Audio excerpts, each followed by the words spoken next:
The Spanish Announce Table. It is Pro Wrestling's Best Podcast. It is episode 446. 10 years and a week of the Spanish Announce Table. We are here to talk about AEW Dynamite 200. We're here to talk about the WWE SummerSlam. We might talk about some AEW Collision. We're going to go take a trip in the Spanish Announce Time Machine and see what happened in pro wrestling history. All of that and more throughout tonight's episode of Pro Wrestling's Best Podcast. We had people waiting in the chat. That's a lot. And, man, we're getting excited. You ready to talk some pro wrestling, Tom? Of course. Always ready to talk pro wrestling. I just realized I don't have my phone on me. Oh, well. Oh. Well, yeah, I just realized I don't have my phone, but it's fine. Running the show naked. Yeah, it's connected to my computer. If anything happens, I'll be fine. So 10 plus years of the Spanish Announce Table. That's how you really say. You don't say 10 plus 1 week. But yeah, so things are going well. What's up with you? How are you? You good? What was your week like? Decent? Went to a wedding this weekend. Cousin got married, so mom came into town, sister came into town and her family. So there's a lot of back and forth, right? Getting all dressed up and fancy, right? Getting everybody, which means, of course, we don't know. We live out here on the ranch. We don't normally dress up a whole lot fancy. So that meant like, what do you mean you don't have a tie? All right, we got to get a tie. What do you mean your shirt doesn't? We got to get a shirt. Easy. Yeah. Easy there, Cletus. Okay, let's calm down with we don't wear shoes a lot around here in these parts. I mean, we don't. I'm wearing slides right now. God, Jesus. Tim. Oh, man. Okay. Yeah. All right. Yeah. I got nowhere to go. go. Thank God. How many times I'm in sweatpants for like 48 straight hours? Oh, God, Tim, thank God that we have good, the same values as far as how society should work. Because you're starting to get out there to where I don't know if I would want to meet you this time around. Yeah. No, honestly, there's boots. Theo in the chat says, you wear shoes at the ranch? And like, sometimes I'm wearing some boots. Like if we're going for a walk around the ranch, I got some Carhartt boots, a good couple $100 on some boots, but like shoes. Yeah. I mean, we wear those when we go into town, but that's a trip. It's like, you got to get, make sure you get some pants on. God, you have never sounded. Oh man, I've never been more disgusted in you than right now. These are all of the worst words you're saying I know. Together. If I heard myself speaking without knowing myself, I might be like, fuck this guy. I don't want to hear a damn thing he says. So don't get the wrong impression, right? We love everybody here at the Spanish Announce Table, right? We're very inclusive. We love everybody. Well, we love most. Yeah. But interesting enough, we've lost 20% of our viewership since you started talking about On the Farm. So, God damn it, maybe we need to stop that bullshit. Yeah, I was just cutting out some volunteer cucumber plants that were growing where I didn't expect them. So I had to chop them out. Yeah. Yeah, that was happening before I was ready for the show tonight. Yeah. God bless you, Tim. God bless you. Because you are just saying Jeffrey Sills says Jeffrey Sills says those are the type of slides you wear at a cookout. And that's right. I bought these special because I was like, look at them thick things. I can wear them outside on the ranch. They can take a beating and I can still come inside, hit up the cookout like Jeffrey Sills says. Theo P also says 10 glorious years. This is the podcast where T-Mac developed his amazing spider powers. Yeah, last week was 10-year anniversary of the Spanish Announce Table. If you didn't listen to that, I specifically got about as drunk as we used to 10 years ago on the Spanish Announce Table. There's a lot of unusable footage, I'm sure, from that episode. We went long and we went hard, right? That's how we do it here on Pro Wrestling's Best Podcast. And, man, join us in the chat. We do this live each week on Thursday at precisely on the dot, exactly 7:15-ish Central Standard Time Zone, one true time zone, Arrowhead time, Mahomes Standard Time. So, Tom, let's get into it, man. Are you ready to hop into the Spanish Announce Time Machine? You ready to go? Yeah, let's do it. You getting excited? All right. Yeah. All right, we are ready to go. And we're going to talk about some things that happened next week in pro wrestling history, right? So when Monday, Tuesday, Wednesday hits, whatever it is, you can sound cool to your pro wrestling friends who don't listen to the Spanish Announce Table because they're nerds, and you'll know a cool pro wrestling factoid like this one right here.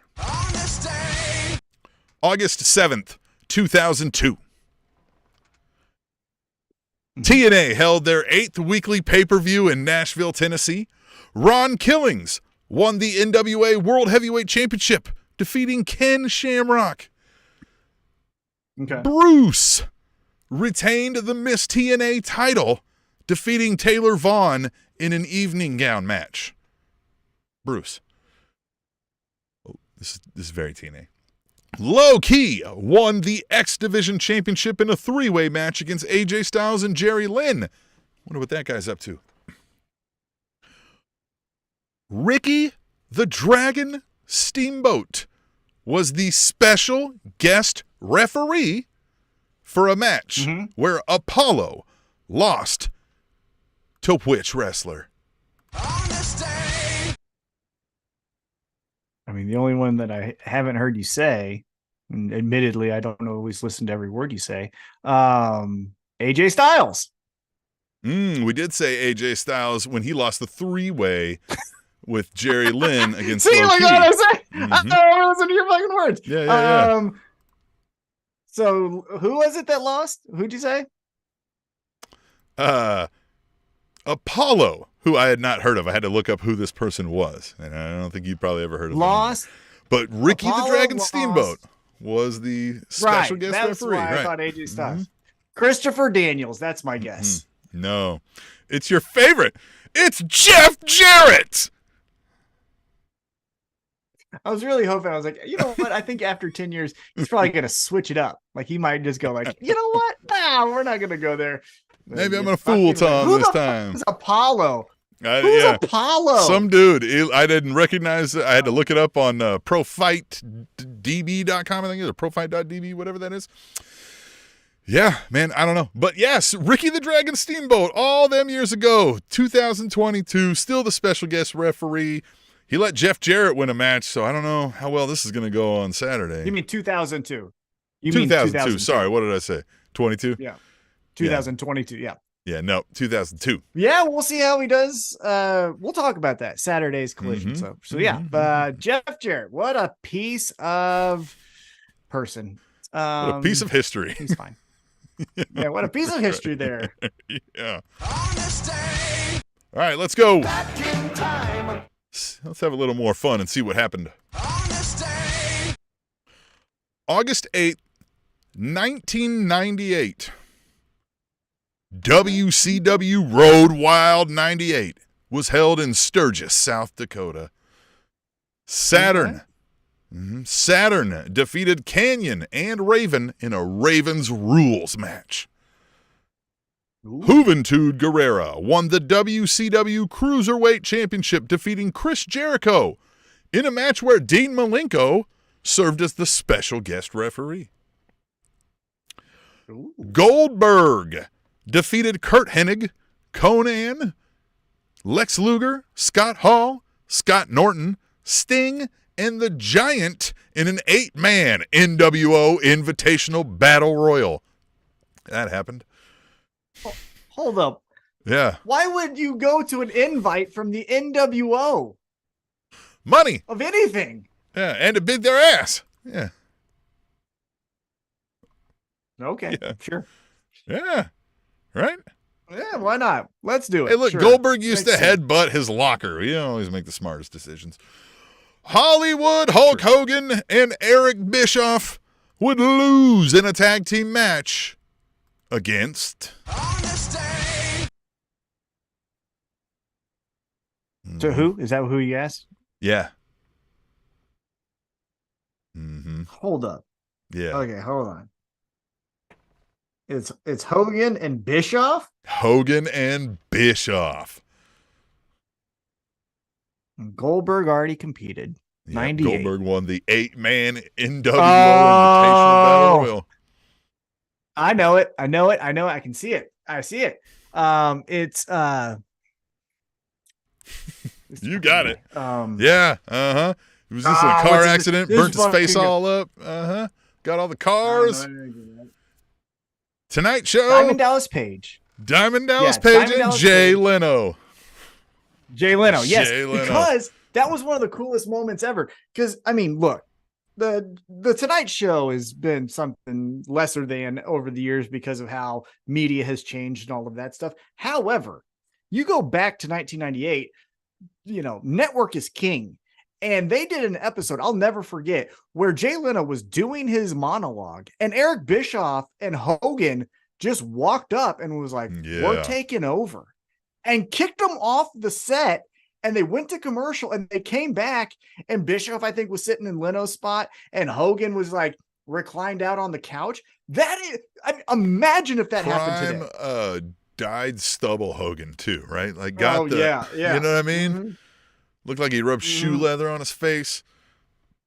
Yeah, that was so crazy. I remember thinking, he was all cocaine ripped, right? Like he was all like so skinny because he was he was like back all on up on it. Yeah.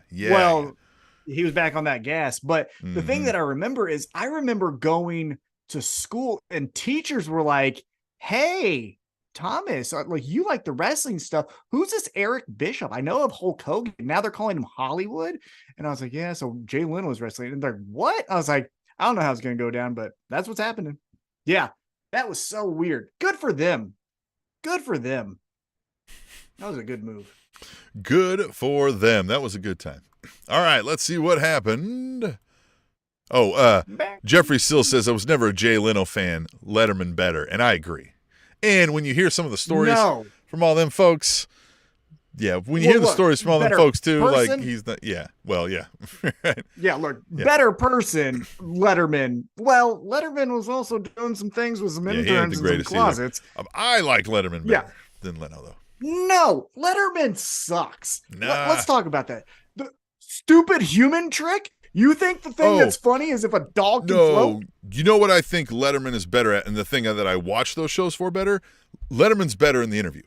Letterman is wittier. Okay. Like, he's Letterman is much better to watch. Like, when they sit down and go back and forth, like, he's on it. Leno's all, beep, beep, beep, beep, beep. Like, here's a practice thing I got. And you're like, what the fuck out of here. Yeah. This is what I'll say. Monologue, Monologue was probably, you hedged to Leno, probably. Yeah, Leno did skits because he was the first one to do Man on the Street, which is now every single person on YouTube skits do better, that. Right? Yep. So that was him. Conan was the skit and monologue. Master, well, a little edgier. Early Conan. Yes. Early Conan, yeah. But he was free to do cooler stuff, yeah, but Leno was monologue, skits. Interview was Letterman. But I never stayed up till the interview, so I was like, I'm out of here. Because, like, fuck that shit. I ain't going to watch a whole hour of this shit. Right. It all sucks. If I give a fuck about whoever's starring in this movie, fuck out of here. I'm not going to see that movie anyway. Yeah. All right, we'll move on. My favorite Jay Leno joke. No, hold on. My favorite Jay Leno joke that I still use today. It was during a heat wave, and I don't remember the year. But he goes, man, it's hot out there, huh? I'm sweating like a pro athlete on Father's Day. And I thought that's the funniest line ever. That's a great joke. Yeah, that is a good one. Yeah. Yeah, his headlines bit was always funny. I used to have a book of the headlines. Yeah. That shit was funny. Yeah. Yeah, the quips for that were always funny. All right, we'll move on. August 9th, 1999. WWF Monday Night Raw was held in Chicago, Illinois. Kane and X-Pac won the WWF Tag Team titles, defeating the Acolytes. Shawn Michaels was the special guest referee for a triple threat, no DQ, Falls Count Anywhere match where Triple H and The Undertaker lost to Chyna, making her the #1 contender for the WWF Championship. That happened. Now, this show is most remembered, however, for one of the most iconic moments in Raw history.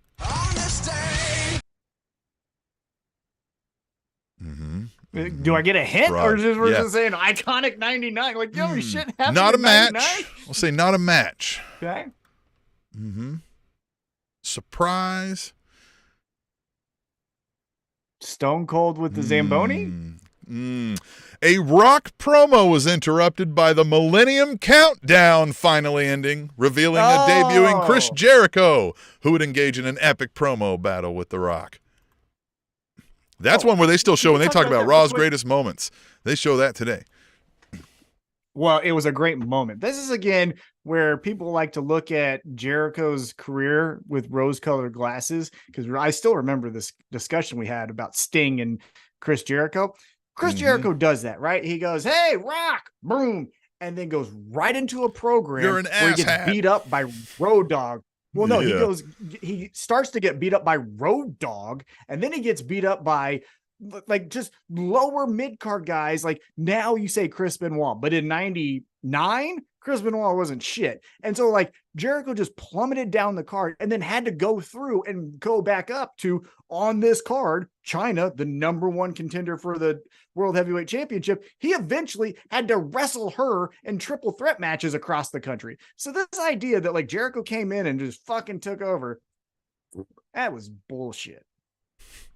Theo P says, save us Y2J. Jeffrey Sill says Y2J was awesome. Theo said the debut is epic. I was a big Jericho fan then, but I knew, like, I think that was right when internet was first starting to kind of get the dirt sheets online. Jericho was riding that wave of being like the popular indie star, even though he was in WCW, that everybody was like, they're holding him down. So everybody was waiting for this jump, right? So there was a lot of anticipation, and I think we kind of understood with the Millennium Countdown. I think some, you know what I mean? You kind of had an idea it was probably the timing and stuff. So I remember it coming and was super excited that it happened. And then I think that kind of eventually led to him winning that sort, you know, the first undisputed quote unquote title, right? But to me, that was the coolest Jericho then, right? Like that was the peak. And after that, the things we've written after that have been kind of like, all right, these are decent, right? Like he's obviously been there. He's been a solid A- or B, you know, B level to A- player, you know, for most of his career. Yeah, older, he's gotten into some C's, I think. Well, see, I would disagree. Look, he has great moments like what we're talking about right now. I think he's a C- in every fucking thing. Because like, here's the thing that all people the things, talk about. All of them. Most of them. Here's the two outliers. Here's the three outliers, I should say. The program he had with Triple H when he won the title, but then Earl Hebner did the fast count, so he had to reverse the decision. He didn't win the championship. Obviously, his stuff with Kevin Owens was amazing. And then his program that he did with Shawn Michaels when he ended up hitting his wife. Remember that in the World Championship, all that stuff. Great. Yeah. But Jericho fucking sucked. Bad. Don't act like you liked it. Everything with Stephanie, go watch it back again. I guarantee you won't make it through the segment. It's fucking trash. Yeah, I'm sure it's bad. And then you go from there. Look, everyone likes to talk about WCW cruiserweights, and they put in Chris Jericho's name because of now. That dude wasn't doing shit. It was Rey Mysterio, Eddie Guerrero, sometimes Dean Malenko, and the rest of them. It was not like this thing where they're all. What is the opposite of rose-colored glasses? Because I feel like that's what you're wearing when you watch Jericho. No, I think we're somewhere in the middle here, right? I don't think he's a C- at everything. I don't think he's below average at everything. So that sounds a little harsh. What's a percentage? What's a percentage? I'd say he's below average at. I would say he's below average at athleticism ever since he was like the cruiserweight in WCW. Right. Once he hit that WCW and was trying to bulk up and things, he lost any of his like, look at me, I'm a flippy cool kid who does things. Right. So then it had to become the character and things he was giving us, and that's where I've always felt like it's been kind of like, all right, the list was funny, like somebody said, but I think somebody was writing most of that, right? Who's the guy who's now working for them? Kevin Owens. Well, it was now the writer. I think it's Jacobs, right? Jimmy Jacobs, yeah. So like, you know, I think I like some of the early AEW stuff, but again, it was more about him building a group around him. Look, this is how look. If we're again, we don't need to do a deep dive on Jericho because we're going to talk about him in a moment. But I would say percentage-wise, he was always a 63 to 65% person I would want to watch out of 100, right? The moments I talked about, the Shawn Michaels, the Kevin Owens, which includes the list, right? I'm including the list into the Kevin Owens lexicon conversation.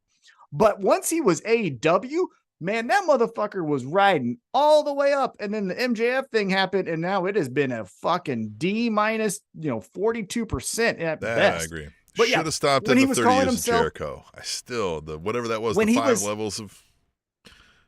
Yeah. When he was doing, when he was the first champ and he was calling himself the youngest AEW champ of all time. Yes. Like that shit was fucking great. And the Manitoba Mayhem where they were all doing like these fucking Stadium videos Stampede. and stuff. Stadium Stampede. Yeah. There was, and then the MJF, and then it's been an F. D minus. We'll talk about the Stadium Stampede later too. Okay. All right. So there we go. Fun thing. What do we got? All right. So we will move on to the next. August 10th, 2008. TNA Hard Justice was held in Trenton, New Jersey, where Patty Williams retained the X Division Championship, defeating Consequences Creed. Wonder what that guy's up to. Whatever happened to him? Beer Money won the TNA World Tag Team titles, defeating the reigning champions LAX. Wonder whatever happened to those guys. Cool. Jay Lethal defeated Sanjay Dutt in a black tie brawl and chain match. In this match, which lasted 11 minutes and 14 seconds, both competitors were tied together via a chain and dressed in tuxedos. The only way to win, I can't even say this, the only way to win was to strip the opponent of the tuxedo and then make them submit or pin. So Jay Lethal won that. Booker T failed to win the TNA World Heavyweight Championship in a 6 sides of steel match. Oh, excuse me. In a 6 sides of steel weapons match against the reigning champion.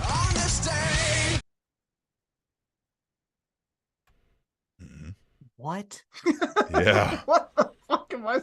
So I'm supposed to guess who the TNA champion is? Yep. Who beat Booker T in the 6 sides of steel weapons match. 2008. TNA Hard Justice.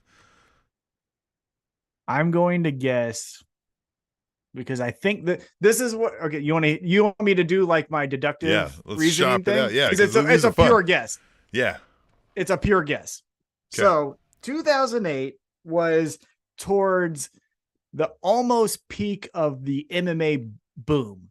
At that time in 2008, Kurt Angle was flirting around with doing the Ultimate Fighter, going to the UFC.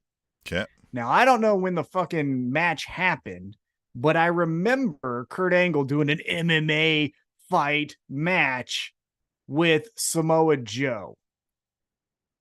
You haven't said his name, so I'm guessing Samoa Joe. You guessed correct by guessing Samoa Joe. Jeffrey Todd guessed Nicole Bass, and that was wrong. It is Samoa Joe. Joe secured the pinfall after hitting Booker T with a guitar that mysteriously appeared in the ring after the lights briefly went out in the arena. Cliffhanger. I wonder who that led to. Well, did you read like the details? So was this like main event Mafia Booker? This is like leading up. Yeah, the main event Mafia was like, this was like the TNA veterans are taking on the right. And yeah, okay. Like this is when everything was starting to like chime in. So yeah, we get this flash of lights and now there's a guitar in the ring. And Jarrett had been gone from TNA for months, I think, at this time, years even. Yeah, so this was all like for all the 1,300 people in attendance. I don't know how many people were there. I don't know. Jeffrey Todd bringing up Nicole Bass. I'm looking at the comments here.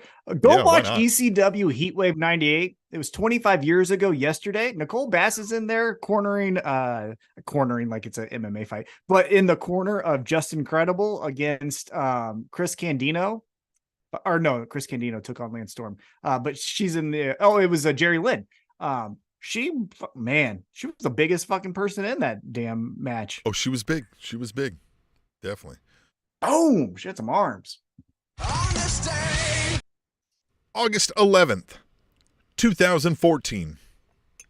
WWE Raw was held in Portland, Oregon. What year? Say that again. 2014. Okay. Roman Reigns defeated Ryback, Curtis Axel, and Ryback in a handicap tag match via disqualification. Ryback. Seth Rollins defeated. Oh, you remember Ryback? Yeah. Mm-hmm. How could you forget? Mm-hmm. I don't know. Seth Rollins defeated Rob Van Dam via pinfall. Stephanie McMahon had Brie Bella arrested for an attack earlier in the night by Bella when McMahon claimed Daniel Bryan was having an affair with his physical therapist, prompting Bella to throw hands. Didn't she call her a bitch? She's like, "You're such a." Didn't she say you're such a bitch? And then she smacked her. So, I think that was a. She smacked her. She put McMahon in the yes lock. Mm-hmm. Mm-hmm. Cesaro lost via submission to Jack Swagger. Gross. I mean, if there's one person Cesaro's gonna, yeah. This show, however, is most remembered for a special segment featuring a handful of WWE legends and Hall of Famers. Gathered for what purpose? Legends, old guys. 2014? Mm-hmm. Old guys. I'm talking golden era guys. Oh, wait a minute. Hold on. Go back. Where did you say this took place? Portland, Oregon.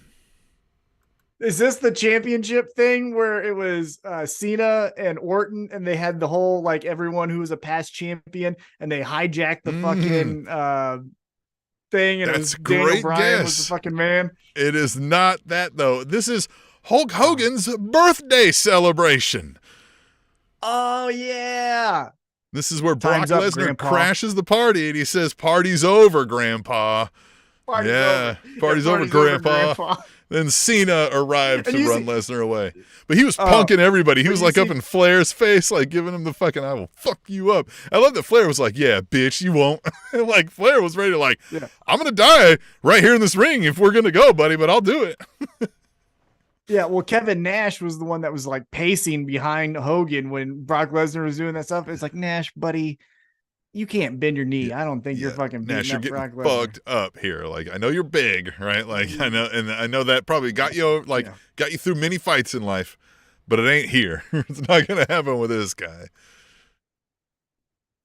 So yeah, Hulk Hogan's birthday celebration, man. That was fun. Yeah, that was fun. All right, well, that's all I had. That was our trip. Back in time. What do you think? I have fun. Yeah. I always have fun with that. I feel like I do too many tangents where I'm like, "Oh, and then here," like we just did a 20-minute thing on Jericho because Jericho's fine. Here's the thing I want to clarify as we go forward into the first match of the night. Yeah. Jericho has moments that are all timers, and I'm not trying to discredit that at all. I just think some people think because of that one moment, it lasted 6 months, where it was like, no, that was 2 weeks. And then no one fucking talked about him for, 5 to 7 weeks after that. That's all I'm saying. Yeah. But we like to say, "Oh, remember the time period when it was like, you mean the fucking moment?" Sure. But like, that wasn't a fucking time. You know what I mean? Well, before we get into the rest of the show, Tom, I want to remind everybody to hit us up. Go to SpanishAnnounceTable.net. You can subscribe for free. If you don't want to, you can just click no thanks. You can still access the site and get everything. But if you subscribe, again, it is free. You get all of our daily content sent to you. That's our Pro Wrestling's Best News, this podcast, match of the day, on this day, all sorts of fun stuff. We send that to you. You can check out our Pro Wrestling Tees, right? We got a t-shirt for sale up there, prowrestlingtees.com/SpanishAnnounceTable. Check us out on all the social medias, right? All the links are up there. Tom, we've got some Tweet the Tables this week, right? You can go on Twitter, follow us, use hashtag Tweet the Table. We'll read your tweets. We got 4 of those. 2 of them about AEW Dynamite. 3 of them about AEW Dynamite, that is. And 1 of them about NXT Great American Bash.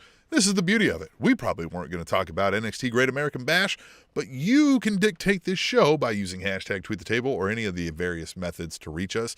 We'll talk about whatever you want to talk about. Also, like sending us a call. We've got a call from Ash Hendricks, right? He wants to talk about some random wrestling things. So we're going to talk about that. But Tom, I don't know when we're going to fit it all in, but I'm going to leave it up to you. This is your show, Tom. What do you want to do? Let's talk about Dynamite. I like talking about Dynamite. I'm just I got a notification sometimes when things go like a little bit viral. And I don't want to get into it because I honestly don't know the details, so I feel stupid talking about it. But this Lufisto or whatever, this girl who's like, I didn't have a good time in AEW, and now like there is something it's causing all this stuff. Look, bro. You didn't like it there. Yeah. Not everybody has a good time. There's 9 employers. Yeah, there's 9 employers I didn't fucking like, but like I moved on, I don't know. It just looks like a little bit of a look at me, Louie. Again, that's just from the small little details I've seen. Nothing that I know in concrete. Anyhow, let's move on. Last night was AEW episode 200, and it kicked off with Mr. AEW, if you would ask him, Chris Jericho and Takeshita in a tag team match against Guevara and Daniel Garcia. And here comes old Don Callis. Hey, everyone. Hey, look at this. And essentially the gist of this match was that Don Callis was cheating the entire time for Jericho behind his back until Jericho caught him red-handed, hitting, I believe it was Garcia, in the head. Yeah. And Jericho looks at him and was like, what the fuck is that? Which, by the way, they missed the F word. Shocker from the AEW production crew. But then he goes, I'm going to pin him. And he pins him, 1, 2, 3. Doesn't like that he did it, but he did it. He goes on. And that was our first match. We'll get into more of the fallout, but what did you think of the tag team match between Guevara, Garcia, Jericho, Takeshita? I mean, I don't think it wowed me a whole lot. It didn't fail me, like it didn't fail to meet expectations or anything like that. I thought, we start off with a match typically in Dynamite for the most part throughout its 200 episodes, so that fits. And Jericho, of course, was probably the first thing that walked out on the AEW Dynamite 1, if I had to guess. I don't remember, right? Like, I don't remember what the first thing to walk out was, but might have been him, right? Or he was in the first fucking 20 minutes, probably. I hope you do this when it's October 2nd, 2019. Yeah, because I don't know it, but what my memory says is first person to walk out was Sammy Guevara because it was Sammy Guevara versus Cody Rhodes. Cody, yeah, that makes sense. There you go. Yeah. So anyway. You get the idea. Yeah, no, I thought it was fine. I was ready for Dynamite 200, and I was like, we got more to come tonight, and that's kind of this didn't disappoint, but I was still waiting for more. Is the feeling I had in the moment. Here's my thought. Okay, the Jericho Takeshita thing, Don Callis, that's fine. It's intriguing still because like which way is Jericho going to go, but I'm not tuning in to know which way he goes. I'll just find out later when it happens if I don't see it live, right? But this is my point that I was thinking about as I was watching this tag match. From all indication that I'm watching, and again, I don't read rumors and all that stuff, so fucking miss me with that shit. But from what I'm seeing, they're trying to position Sammy Guevara as the baby face, right? They felt like they were doing that before the 4-way, and they're still pushing Guevara as like, he's a baby face.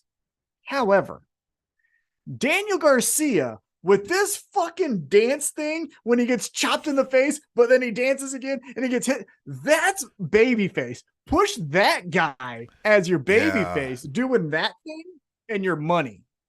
There is more a disconnect when folks, and I mean in general, whoever gets the pencil, wherever it is, they seem to be adverse to switching it up in the moment because of like, well, we were going to do this thing over here. Like when you notice this is getting over, it's time to switch, man. Like on the flip side of the coin, we keep hearing this talk of like WWE doesn't want to push LA Knight because they're afraid it's just a flash in the pan and it's going to go away. Well, it's going to go away because you're not like breathing the fire under it, right? Like you have to strike when the iron is hot on these moments. It's a self-fulfilling prophecy. Well, and Yeah, and I guess my other point to that is because there is no finale. There's no season finale. It goes week over week over week. Who the fuck cares if it's a flash in the pan? Right. Yeah. Why are you waiting? Like, why do you give a fuck? Use that flash in the pan and get your money while you can. Yeah, if we live in this stupid fuck capitalist society that we're made to live in, then make your fucking money off of an LA Knight t-shirt. And here's the thing is, maybe you could be wrong. If you're right and you just throw them out there and it's a flash in the pan, you go, yeah, I was right. It was a flash in the pan, but we made $20 million off that flash in the pan, whatever. It's probably more than that. But you know what I mean? Yeah. Like, and then they go, all right, next. Mm-hmm. I don't see the problem if they're here. wrong. Yeah, or if they're wrong, they miss on Adam Cole, who's main eventing All In, which we'll talk about in a little bit. But after this match, we go to a commercial break. We come back. I guess I'll go in chronological order. Why not? Tony Khan doesn't blink and tells us that fucking highlight package. He doesn't blink, bro. Here's the thing. I know Tony Khan's a nerd, and this whole cocaine Tony thing and all that stuff, I don't fucking believe it. I think he's a nerd who's never had really anyone to check it's him. Adderall before it's cocaine. Yeah, he was probably put on Adderall when he was 10, got off of it, got back on because now he has 15 responsibilities. Like, that worked in college, so he's probably back on it. And that's a reckless speculation. I don't know shit about anything. I just don't think I think he's a nerd. But someone needs to fucking tell him, Tony, hey man, good promo tonight about the highlight package of 200 episodes. You didn't blink, and just say it and walk off. What? Like, can he not take criticism? Just I think you don't blink when you're talking.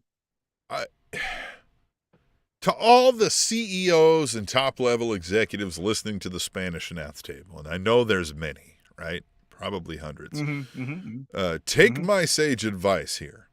If you get to those level of positions where you're like the head dick in charge of things, right? People, everything runs through you, right? Head dick, okay. Head dick in charge, right? When you're one of these guys, you have to specifically hire somebody who kind of doesn't like you to give you the rundown, right? Like, to give you that, like, you look fucking stupid in that shirt, right? Like, you look fucking dumb. That was a dumb decision. You sound like an idiot. That joke is tired.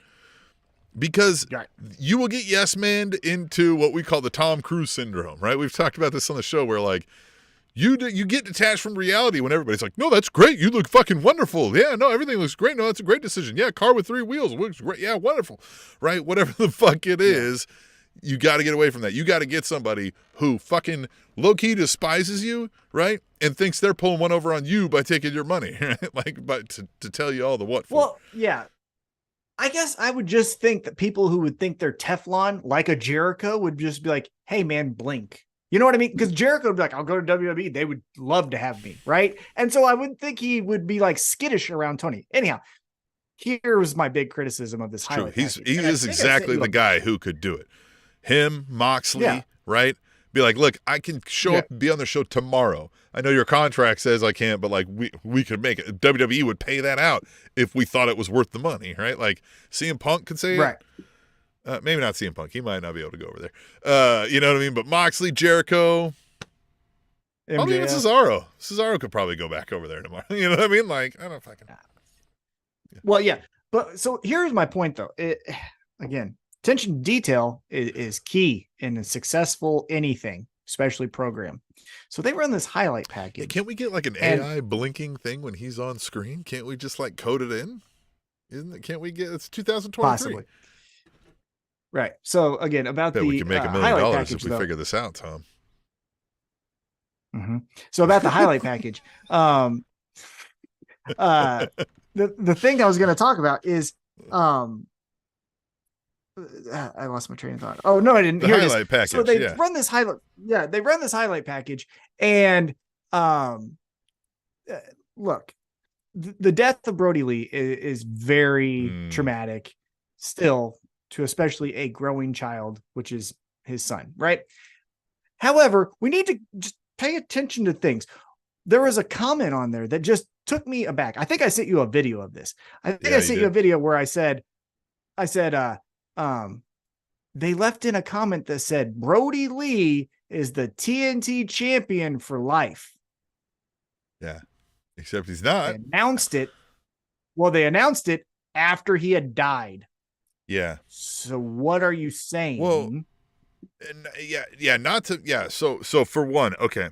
Brodie Lee, champion for life. Well, first of all, I get your intent of what you're saying.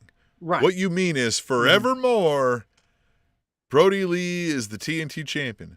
But for life, well, the guy died. So his life ended. So done. Right? It's done. So yeah, but that doesn't mean anything, right? Like, so, and it sounds rude, in fact, right? Like, it sounds wrong. Notwithstanding, he's not the TNT champion forevermore because you've gone on with TNT champions, right? You didn't make a new TNT, like a new belt, you didn't rename the title. Yeah. Now, with that point, I think they're putting between a rock and a hard place, because if they didn't name it after the network they're on, they most likely would have retired. Yeah, that they can't belt. make it the Brodie Lee TNT title. TNT would be like, fuck that guy. Like, I get it, he died, but fuck him. We don't know who he is. Right. And so I'm I understand. But my point is if he said that live, which again, a lot of people were in a state of mind where they're just grieving, and totally acceptable and totally don't use it in a highlight. They're still grieving. 100%. Yeah, but just voice over something that says forevermore, Brodie Lee will be known as the greatest TNT champion of all time. Just say that in a voiceover. But we would never know the difference. Look, yeah. And here's the thing. I didn't turn the channel, right? Because it fucking, offended me so much. It's just little things that if it's this, the way I feel about AEW is very much how I feel about ECW back in the day. It's this is my little thing that I really want to be successful and show to everyone. But when they make these little fucking weird moves or mistakes, it goes, well, I'm not ready to show this to a friend who might be interested, right? You go, if you would fix that, it would be better. You ever heard the phrase that more often than not, the simplest answer is probably the truth, right? As complex as we may want to make things. I heard somebody once describe AEW as what would happen if you gave a trust fund nerd, like a former tape trader, a bunch of money to start a pro wrestling company. And I feel like that's exactly what we have, right? He's really into the matchups, and the foreign folks, right? And all that be damned, right? Get every toy in here, but when it comes to the presentation of it, we're supposed to know what he already knows, right? The shots aren't what matters. It's the matchups, and look at this. Yeah, but that's not even and I understand that. That's 1,000,000%, right? He's not saying I need to rewatch this highlight package 5 times to make sure every shot is great. My more point is look, you know my background, right? I worked fights. Yep. I could tell you a handful of promoters right now who doesn't give a shit about the fights. They want the money, right? They do not care if it was the 2 uncles that they know fighting each other in the cage just so that they could make $1, right? But I cared about what I was doing. That's a thing where it's if you're the person putting it together, why the fuck aren't you working towards making this better? That's where someone needs to, that person's bought. And now if it goes to Tony Khan and Tony Khan's I don't know, fucking fine with me. Well, okay, then now we do have what you're saying. But I guess my more point is the producer of these shows who continuously misses shots. Here's the thing about this fucking producer too. Guy, girl, I don't even know who the fuck it is. Here's the easiest fucking thing to do. Just keep the hard camera. If you just fucking get that wide shot, you're going to catch it. You're gonna fucking catch it. If you default to that, more often than not, you're going to catch the gist of it, right? Yeah, we don't need I'm about to go on a tangent about how, let's just quick do it. Why not? We're not going to go 3 hours like we did last week, but we might go a little long. The fucking shot, and I may have said this on the podcast. I don't know. Yeah. I got chemo brain. I don't know what the fuck I ever really say anymore. But I was going to say this. The thing that I cannot fucking stand anymore, I'm fucking done with it to where I legitimately do get aggravated. Not mad, turn the channel, not that. But just fuck, is a shot of a fan. I don't give 2 fucks what fat Jamie in the 5th row is shocked about what a Christian line is. I fucking feel the same way. Fuck these fucking people. I want to see the wrestlers. I didn't pay or tune in to see fucking Jethro and Cletus fucking getting mad at MJF. So if I can play the devil's advocate and provide a counterpoint, is that some people are less emotionally intelligent and they may need some more visual cues to understand what a shocking moment was, right? And some people, and for some, I think in some instances, I want to show the fan experience, right? To get folks to think, I want to be there and do that. I would be more strategic about it than just random shots to the crowd, which I feel like we get here. But I would use all crowd the time. shots, yeah. Okay, if you want to use crowd shots, use it in replays, right? The fucking thing has already happened. We show the replay of the finisher. Look at this fan fucking shocked that the person kicked out at 2. Yeah. But you know live, where even live, if in a promo, guy drops a hot line and they're pausing, I get going to a shocked crowd, right? Because somebody's not saying something right now, right? No, I fucking hate it because you know why? This crew isn't fucking talented enough to come back and catch the first sentence. That crew aside, I'm saying in general as a concept. Oh, general. That's when you do it. Even then, I'm not. I'm giving advice to this crew is what I'm doing. I'm telling you when to go to the crowd and when not. Yeah. Yeah, because that's all it. I think you don't have an issue if you have a credible person in there going, cut to camera 4, ready camera 7, cut to camera, somebody who knows what the fuck they're doing and has experience. Get somebody who's done Monday Night Football, somebody who's done, you know what I mean, a fucking fast action live thing, right? But even that, and again, we're getting down a rabbit hole, which I like, but I don't want to bore the audience. But even that, when fucking Patrick Mahomes throws a 45-yard touchdown, they'll show people celebrating. But as soon as the fucking wide receiver catches it, they're not going to someone in the 6th row. They're showing you. Yeah, no, it's not mid-action. It's after the replay before the correct. Yeah, that's what I'm fucking talking about. Especially this crew is not talented enough. But even WWE, who's the top of the top of the top, I've never tuned in to SummerSlam this Saturday or WrestleMania or All In or All Out, all the shit to be like, you know what I really want to see? Dude, on August 27th, Tim, you know what I'm really interested in? What do you think the 4th row is going to feel like when Adam Cole kicks out at 2 after MJF hits his finisher? So what do you think? I think you made a good point here in that where we've discussed. We want to be able to act as if we don't realize this is real, right? We realize it's or that it isn't real, right? We realize it is a scripted television show, but we want to act as if in the moment that it's not, and that's why we get invested in the characters and we're like, oh my gosh, can't believe this. It's easier to do that if you mimic in as many ways possible what an actual live organization of your type, of a live sporting organization, would be doing. And true to what you're saying, a live sporting organization wouldn't be cutting to live crowd shots during the live action. That happens in replays. That happens in pause. We've got a break in the action, right? Where we know there isn't any action. It's not the throw is in the air.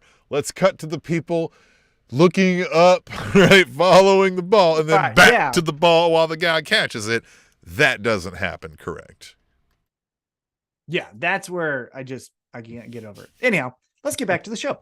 After that highlight package, that was kind of a B-.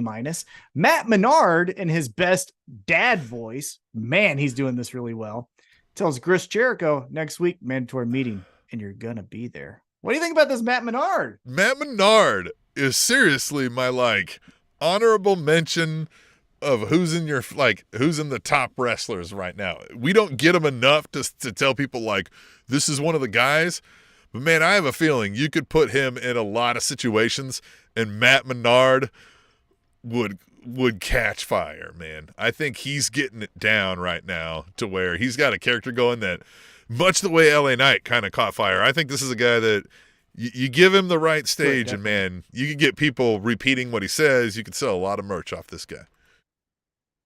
100%. I mean, hell, they made a t-shirt off of a one-off tag team that he did with Butcher. Magic Meat. The repeatability, right? The memeability, the repeatability of his lines and the over-the-top mannerisms is prime. This guy, you've got to put him. They're doing themselves a disservice not putting this guy a little more front and center, if you ask me. 100%. 100%. All right. So after Matt Menard demands Jericho meets next week, we get back into the ring. Jack Perry's there. And he said, "Oh, fucking great. Isn't this cool, Jerry Lynn, you old piece of shit? Come out here." And then Jerry Lynn, where, look, I don't want anyone's promo scripted, but maybe just think them out. Maybe say it out loud to someone else before you get out there. Love He was Jerry never Lynn. the king of the promo. He could never cut promo. Right? Yeah. Never. Right? Huh. So he goes out there and he goes, "Well, I can't get into that ring because if I did, it'd be child abuse." Yeah. And then he says, "Also, my neck's fucked." And that part, okay. Yeah, but why did you mention that last week? Yeah. Well, but also, it's child abuse, so I can't do it. So someone just as old as me, same age as me, is gonna fucking do it. Like, what the fuck is that about? And then Rob Van Dam is out here, which is great, but like that line made no fucking sense. I didn't think about that one there. I mean, look, Rob dates below his age. He might as well fight below his age, right? Yeah, hey, look, if Rob's fine with it, cool. But like, it's weird that you said it's child abuse, and then someone just the same age as you is fucking walking down. Thought that was weird. I will say this: this is one of the first times when I saw Rob Van Dam in his face, I was like, "Oh man, Van Dam is finally aging." However, when he did his thing, I was like, "God damn, Rob Van Dam ain't aging. Look at those fucking arms." God damn. Yeah. Yeah. Well, and the coolest thing about this is that he came out to the ECW Pantera Walk. Yes. Swear. Yeah, we didn't get any of the other bullshit themes. What are you sorry? This is what's great about Tony Khan doing this, because especially when you get these guys who are only here for a short amount of time, it's way cheaper for Khan to be like, "Oh yeah, I'll pay for that." Right? Because I've got to pay a small fee for a couple months, right? Versus a lifetime ownership of a song or something. But that's the thing that when you were talking about earlier, a kid that used to go to ECW shows because his dad could fly him to Philadelphia and put him in the front row.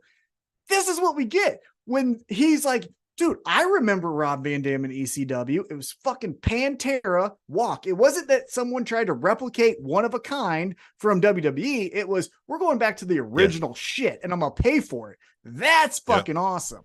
Yeah. And as good as, I forget the guy's name right now that does all these AEW music. Oh, yeah. He's fucking really great. That guy. As good as he is. His name. He did right? He's recreated a couple things pretty spot on, right? He's good. But we didn't need that here. We needed the authentic. Spark. What do you say? So good. I started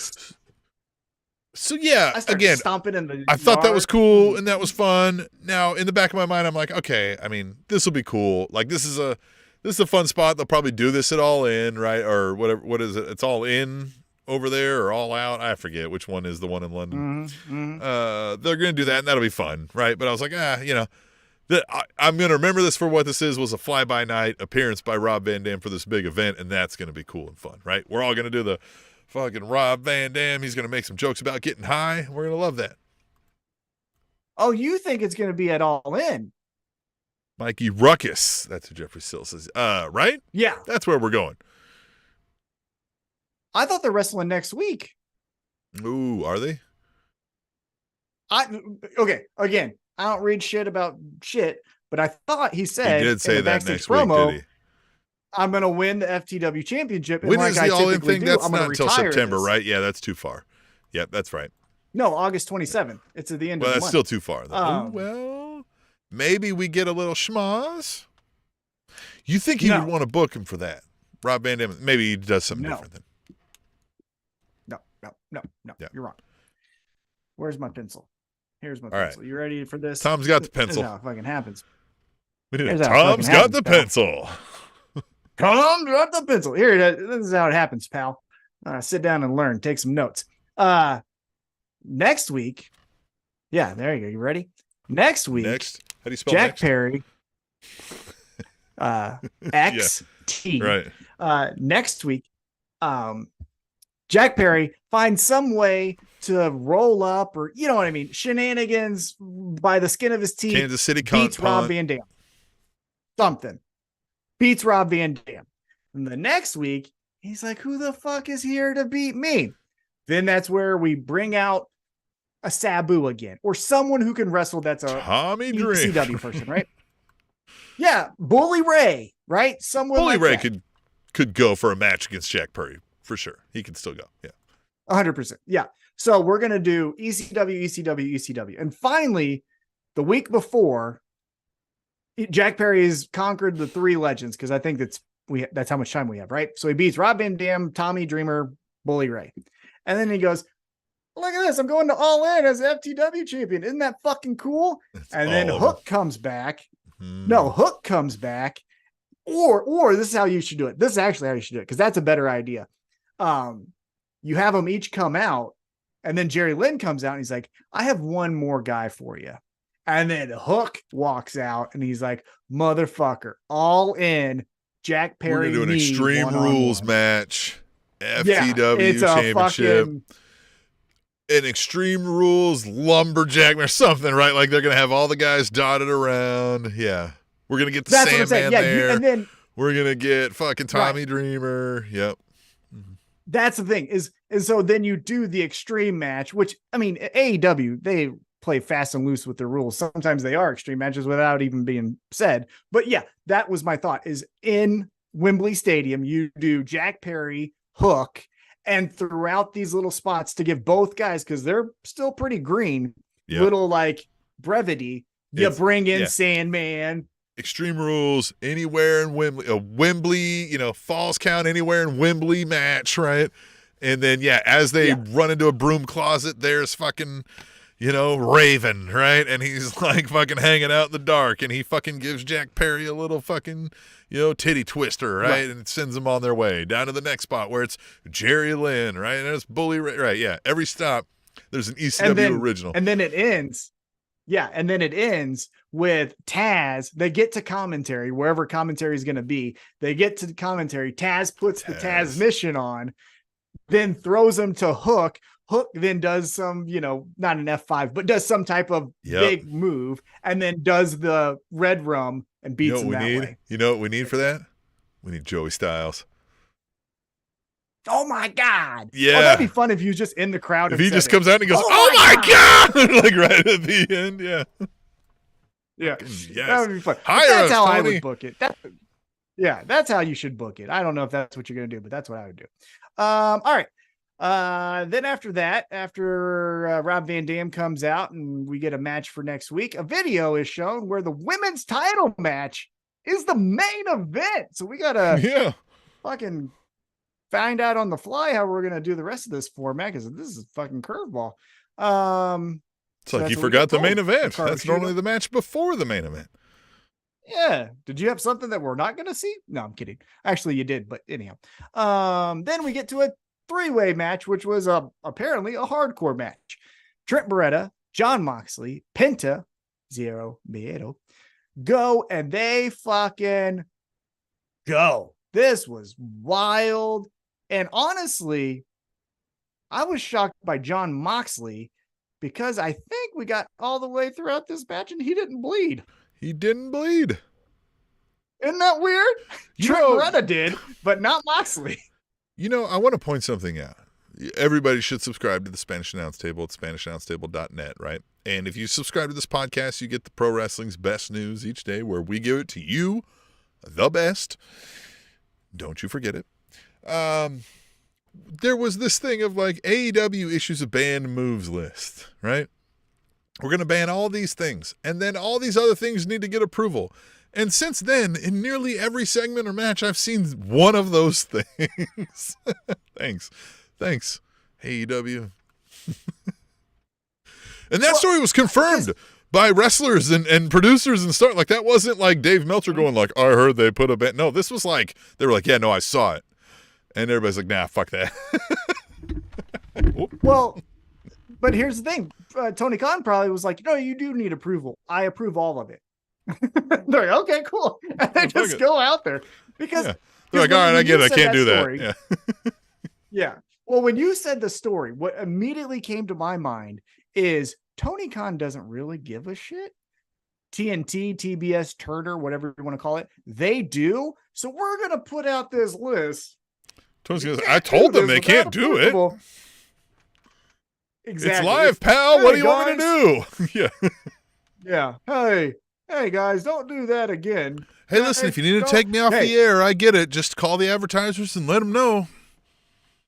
Yeah, look, if you want to do a power bomb through thumbtacks, I mean, I wouldn't, but just saying, that's one of the things you probably shouldn't do. Wink, wink, wink, wink, wink, right? Yeah. That's what I thought the entire time is Tony Khan doesn't fucking care. Watch the first 3 years. They don't ever give a shit. Their first they did an exploding barbed wire death match. Yeah. Well, and I think one of their first, signature matches besides Cody versus Dustin was Moxley versus Omega, and like a hardcore match that the state had to fine them for because it was too violent. Santana and Ortiz killed Matt Hardy in the Stadium Stampede match. That wasn't on network, but you get the idea. Yeah, you don't care. Yeah. So going back to this match. So I like this. I thought Trent was honestly the MVP. He took that Canadian Destroyer through a table, suplex through tables. He bled. Penta did his stuff, which is always great. And son of a bitch, Tim, Trent Beretta gets the victory. What'd you think about Trent getting the win? Shocked, man. But well deserved. Dude, the dude puts on a show everywhere he goes. Mm-hmm. And then post match, Moxley hugs Trent. Oh, wait a minute. I have that wrong. Moxley chokes Trent. And then that brings out the rest of the Blackpool Combat Club, which then brings out the best friends. We get some back and forth. And then it's eventually announced that we're going to do that backstage brawl that was so fucking great when it was best friends versus Santana and Ortiz. But now it's going to be all of them. Orange Cassidy not coming from a trunk of a, Ford Sonata. And it's going to be all three of them versus Blackpool Combat Club. What do you think about that in Daly's place? I'm excited for that one. I am excited for that one. I feel like they're going to go all over, all out, over the top, whatever you want to say. It's going to be a banger. So here's my question, though. And I don't know, again, shit about nothing. So is Friday's episode going to be live? Or I don't know. I don't think so. Did they already tape it? Or are they taping this and then putting it in? Yeah. Yeah, probably. Which should be better because then they have time to edit. But again, we saw highlight packages that didn't pay attention to detail. So we'll see how that goes. So yeah, now let's get to some fun. So as we talked about, Rampage this Friday night, tomorrow night, as of this recording, we got a backstage parking lot brawl between the best friends and Blackpool Combat Club. That should rule. Then we get a segment that did fucking rule. MJF comes out and he talks about having ADD. And Tim, I'm not a doctor, so I don't know anything. He said, is this real? Is this work? Whatever. But he said with ADD comes accepting rejection, something like he doesn't. Rejection sensitivity disorder. What does that mean? Because I don't fucking know. I don't know if it's real either, but I was like, I get that. Yeah, fine. Let's roll with it. I like how he got the crowd chanting ADD. So my son was in the kitchen when I was watching that live. Yeah, I wasn't live. I was a little behind, but on the living room TV. And so he could hear it in there. And he just heard MJF say, I've had ADD or whatever. And he just started laughing. And then like the crowd was chanting ADD. And I was like, listen to that. I was like, they're fucking chanting ADD, right? Like, it's so great. This whole segment, and you're going to go through it a little more, but I have so many thoughts of like how great this was. Well, I was going to back up a little bit. Not only has an AEW crowd chanted ADD, they've also chanted he's gay in a way that positive was fashion, motivating and uplifting. Yeah, exactly. Yeah. So AEW crowds, good on you. Yeah. Yeah. Okay. So then let's get back into it. So he says, kind of what we heard about when he talked about his feud with CM Punk, where he was picked on, quarters were thrown at him, which why would kids waste quarters? But I don't know, whatever. It's high school. Pick it up, Jew boy, pick it up, all this stuff. And it said it made him want to it made him mad, essentially. I'm going to cut to the chase here because I wrote a lot of notes, but I'm going to just cut to the chase. Eventually he said, hey, I found out that people were horrible. So what I figured is I'm going to be horrible to them before they can be horrible to me. And so it was tough for him to trust people, and he's been a scumbag. And then in our next fun chant. It's he's a scumbag. He's a scumbag. So let me go to hashtag tweet the table here real quick, where Brian J. Bay says MJF with the fire promo. Don't get me wrong, I'm still a scumbag, but I'm your scumbag. Hashtag tweet the table. Yeah, man, this moment, and we'll talk more about this obviously, but this, you've mentioned this so much with the storyline. Each week, I don't know where we're going next, and this is why I love it so much. This could all be a ruse by MJF to stab Adam Cole in the back and be the mastermind. This could all be a ruse by Adam Cole. This could all be legit, and Roddy Strong is the turd in the punch bowl that becomes the villain, right? Like, so many things here. Even so many more things than I just mentioned are already in my head that we could go with this thing. But MJF could legitimately, from right now, turn completely 100% face if that's the direction they wanted to take him. And they did it in very short order. It's so good. But organically, it wasn't this thing where right. MJF ran in to help another babyface, so by de facto, he's now babyface. No, yeah, exactly. Like, we've legitimately been like, I like this guy. Yeah. Right. So so MJF brings out Adam Cole, and he's like, hey, one of the guys that's helped me the most is Adam Cole, so I want to thank him. So then Adam Cole comes out to what I think was the mix-up music of the MJF and Adam Cole song, which I thought was a cool touch. And MJF is like, hey, man, I want to thank you. And Adam Cole's like, dude, I am so proud of you. Like, do you realize, like, basically, you were a piece of shit, but you're not that much anymore. And he goes, I'm still a scumbag. And they're like, yeah, no, you're still a scumbag. And then MJF takes back the conversation. He says, hey, what I really brought you out here for is because I want to talk about that title shot I promised you. You don't deserve it. And Adam Cole's like, the fuck? Like, kind of you don't like deserve when a match. We go back to, well, when we kind of, if we rewind a little bit back to Collision, one of the best moments in AEW history is after, unfortunately, MJF and Adam Cole do not defeat FTR for the tag team championships. We see Adam Cole, after handing MJF the title, doing some things, and here's the crowd, which he's not a rookie, he's a veteran, and you hear him say, I knew it. Fucking knew it. And he goes, do what you have to do. Do what you Accepting have to do. it. And you see, and you see MJF like, I'm gonna do it. Oh, I'm not gonna. And he throws the title, and they fucking embrace. Did I cry? Maybe. It was fucking awesome. I made everyone I know watch. I might cry right now. Oh, I'm getting emotional. Look at my face getting red. It was so fucking great to see men supporting men in like a asshole way. When's the last time you see that shit? It's always, I'm Joe And that Rogan. continued here with the Adam Cole promo towards MJF. Right, that's what I was getting at. So yeah, you get this fucking real sensitive, like genuine moment. So then we come back to this moment on last night's Dynamite, and he goes, you don't deserve a match. No, you deserve the match. And he goes, Wembley Stadium, me and you in the main event for the AEW World Heavyweight Championship. And he hands him a contract. And immediately fans are chanting, read it. Because again, we don't trust MJF wholeheartedly, right? Because it's not that long ago in the AEW collective mind brain that MJF did this whole thing on Punk and then left him in a whole, pile of his blood, right? So we're still skittish on, is MJF really going to do this shit, right? So Adam Cole grabs it. Read it. He reads it. Well, I brought this up. I sent you a video because I didn't want to forget about it. And I watched it right before we started recording. So the point that I want to bring up is, so he signs it, shuts it, and they hug. And the detail that was brought up to me by someone online, and who it was, I don't know. But I rewatched it and I was like, son of a bitch, he ain't wrong. And maybe we're reading into details that aren't really pick it up and read it later? Fine. No, what he does is he hugs him.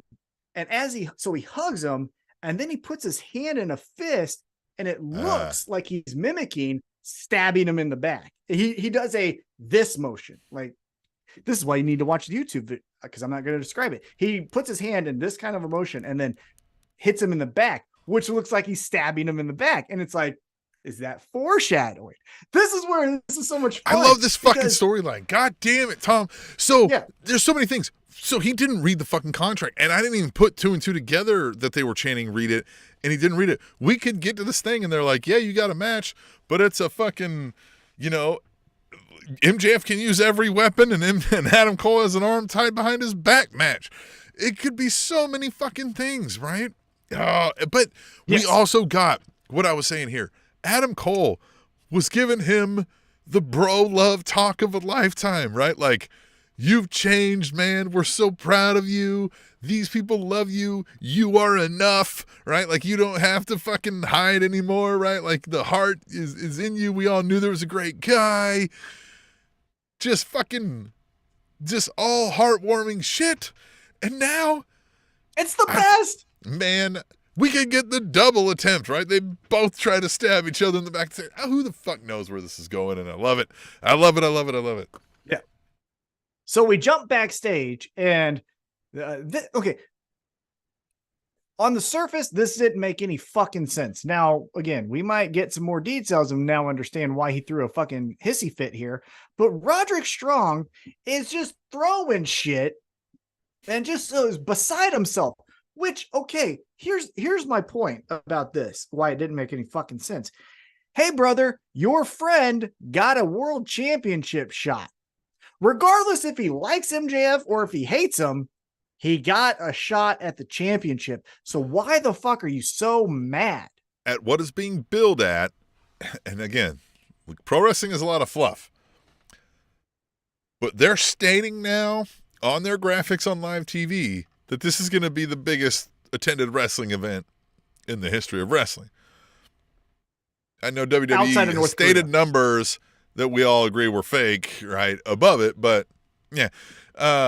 So, like, yeah, your guy's going to be at the largest thing ever, a legit shot, straight up, so we think, against a guy who's in love with him. Right? Like, who isn't going to do anything wrong to him? Maybe you don't think that, but like, yeah, I don't get it. Like, but if you don't... cautious would be an appropriate response, but yeah, because if he's violently angry. So if he's standing there at the TV going, he never read the contract. He never read the contract, and that's why he's upset. Okay. But what we have happened here is Roderick Strong throwing every fucking thing he can get his hand on, and then the Kingdom walk by and says, hey, Cole does sure forget about his friends, because if you go back in Ring of Honor history, Adam Cole was in the Kingdom. He leaves the Kingdom to do the Bullet Club thing, and they get left to the wayside, right? Which is fine. And again, they own Ring of Honor, so you should know it. Sure, whatever, right?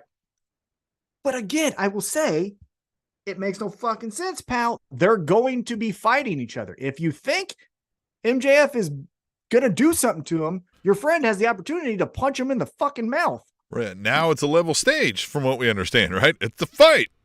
Yeah. Yeah. So go be in his corner. Go be in his corner and help him. Why would you be mad? Yeah. So I don't know. Cautious. Again, cautious would be an appropriate response, right? Annoyed with the situation would be an appropriate response.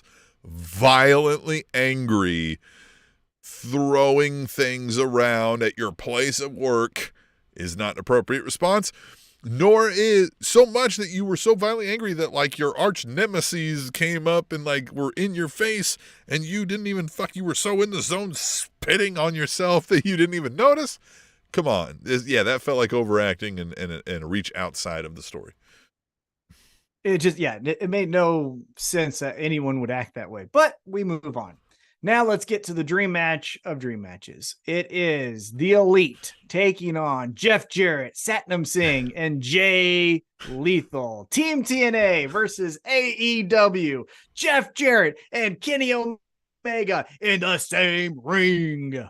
I think Satnam Singh has a height taller than all of the other competitors combined in this match. Like if you stack them up totem pole style, he's as tall.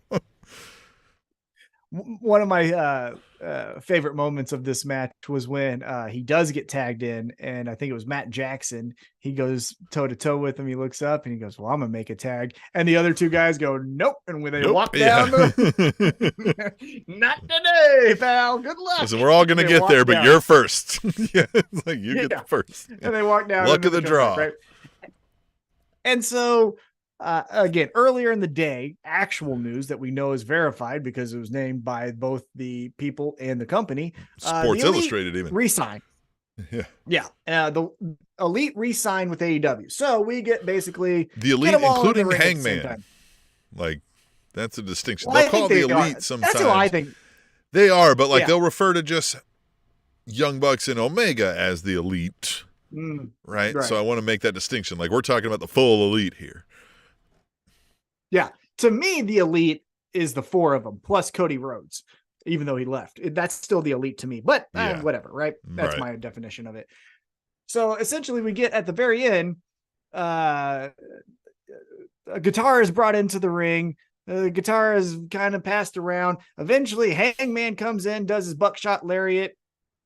Kenny Omega plays the guitar and throws it behind his back or whatever. Hits the one-winged angel, pins Jay Lethal. There you go. And then afterwards, in a moment that you fucking neck-bearded nerds are overreacting on because it was said after 10 minutes of a sprint from Kenny Omega, they get on the microphone and they say, we want to be here for the next 10 years.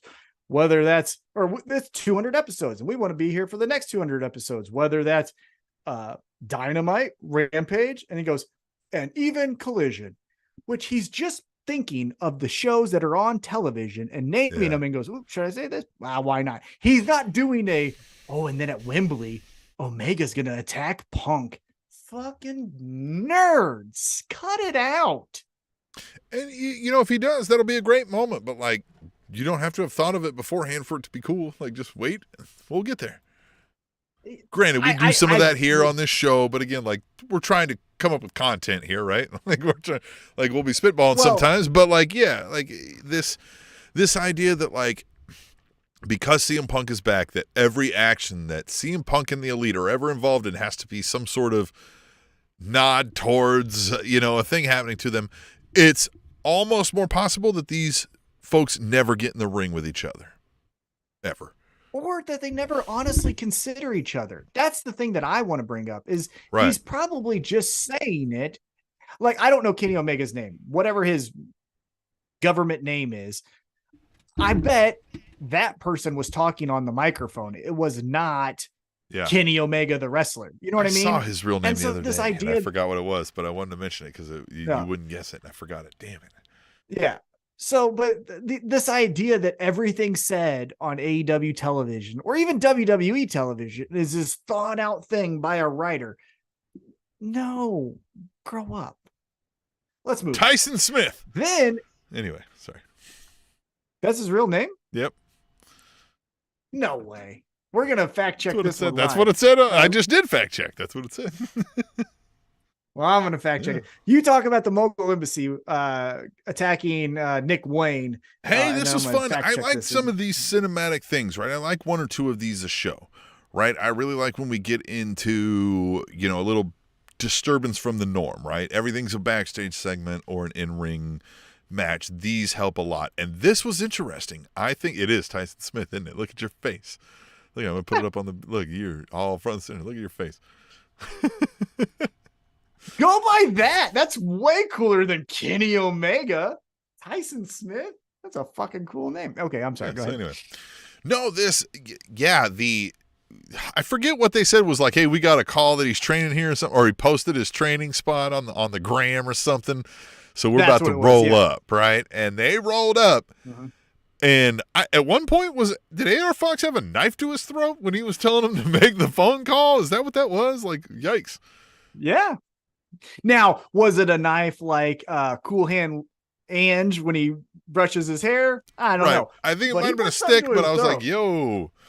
Because it made him go like, okay, I'm going to make this call. Like, I don't want to make this call, but like, I see I don't have an option.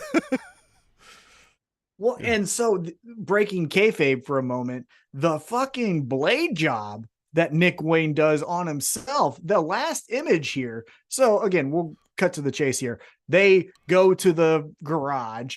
They bust a picture of him and his now deceased father over his head. He's bleeding from his head. Then they tell him to call Darby Allin.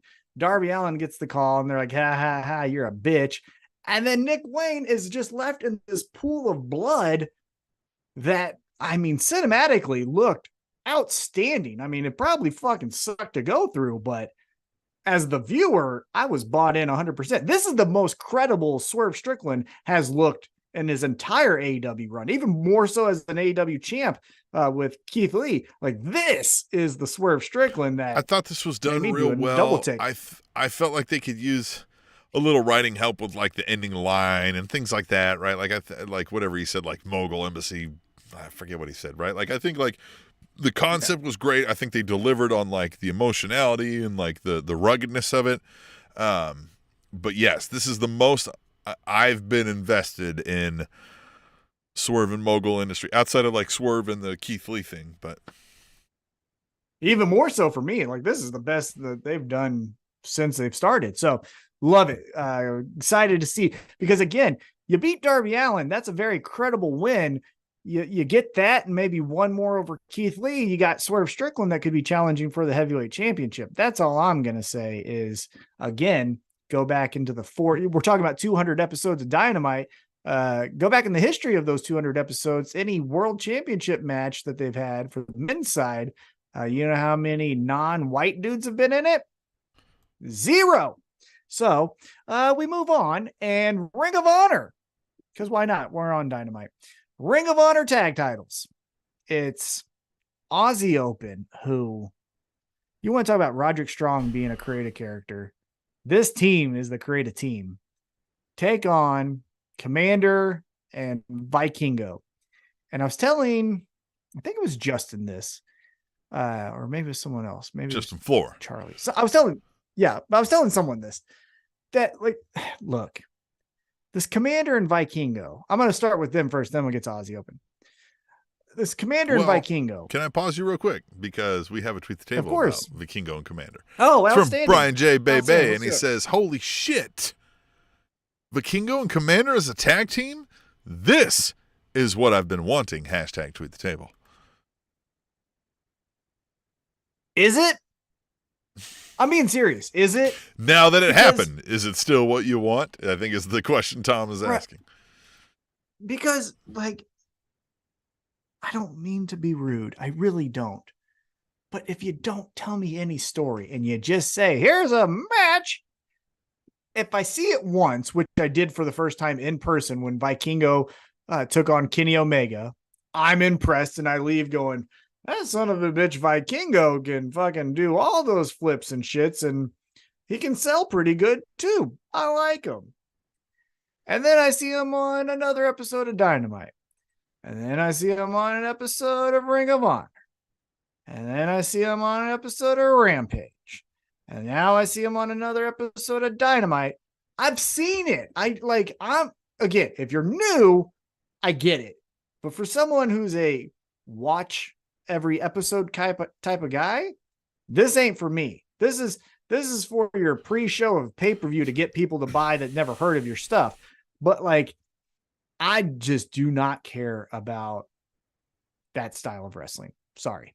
Now on the other side, Aussie Open, you don't even do the cool shit. So I don't even know what the fuck your calling card is, except for you're pale, because like, what is it? What is it?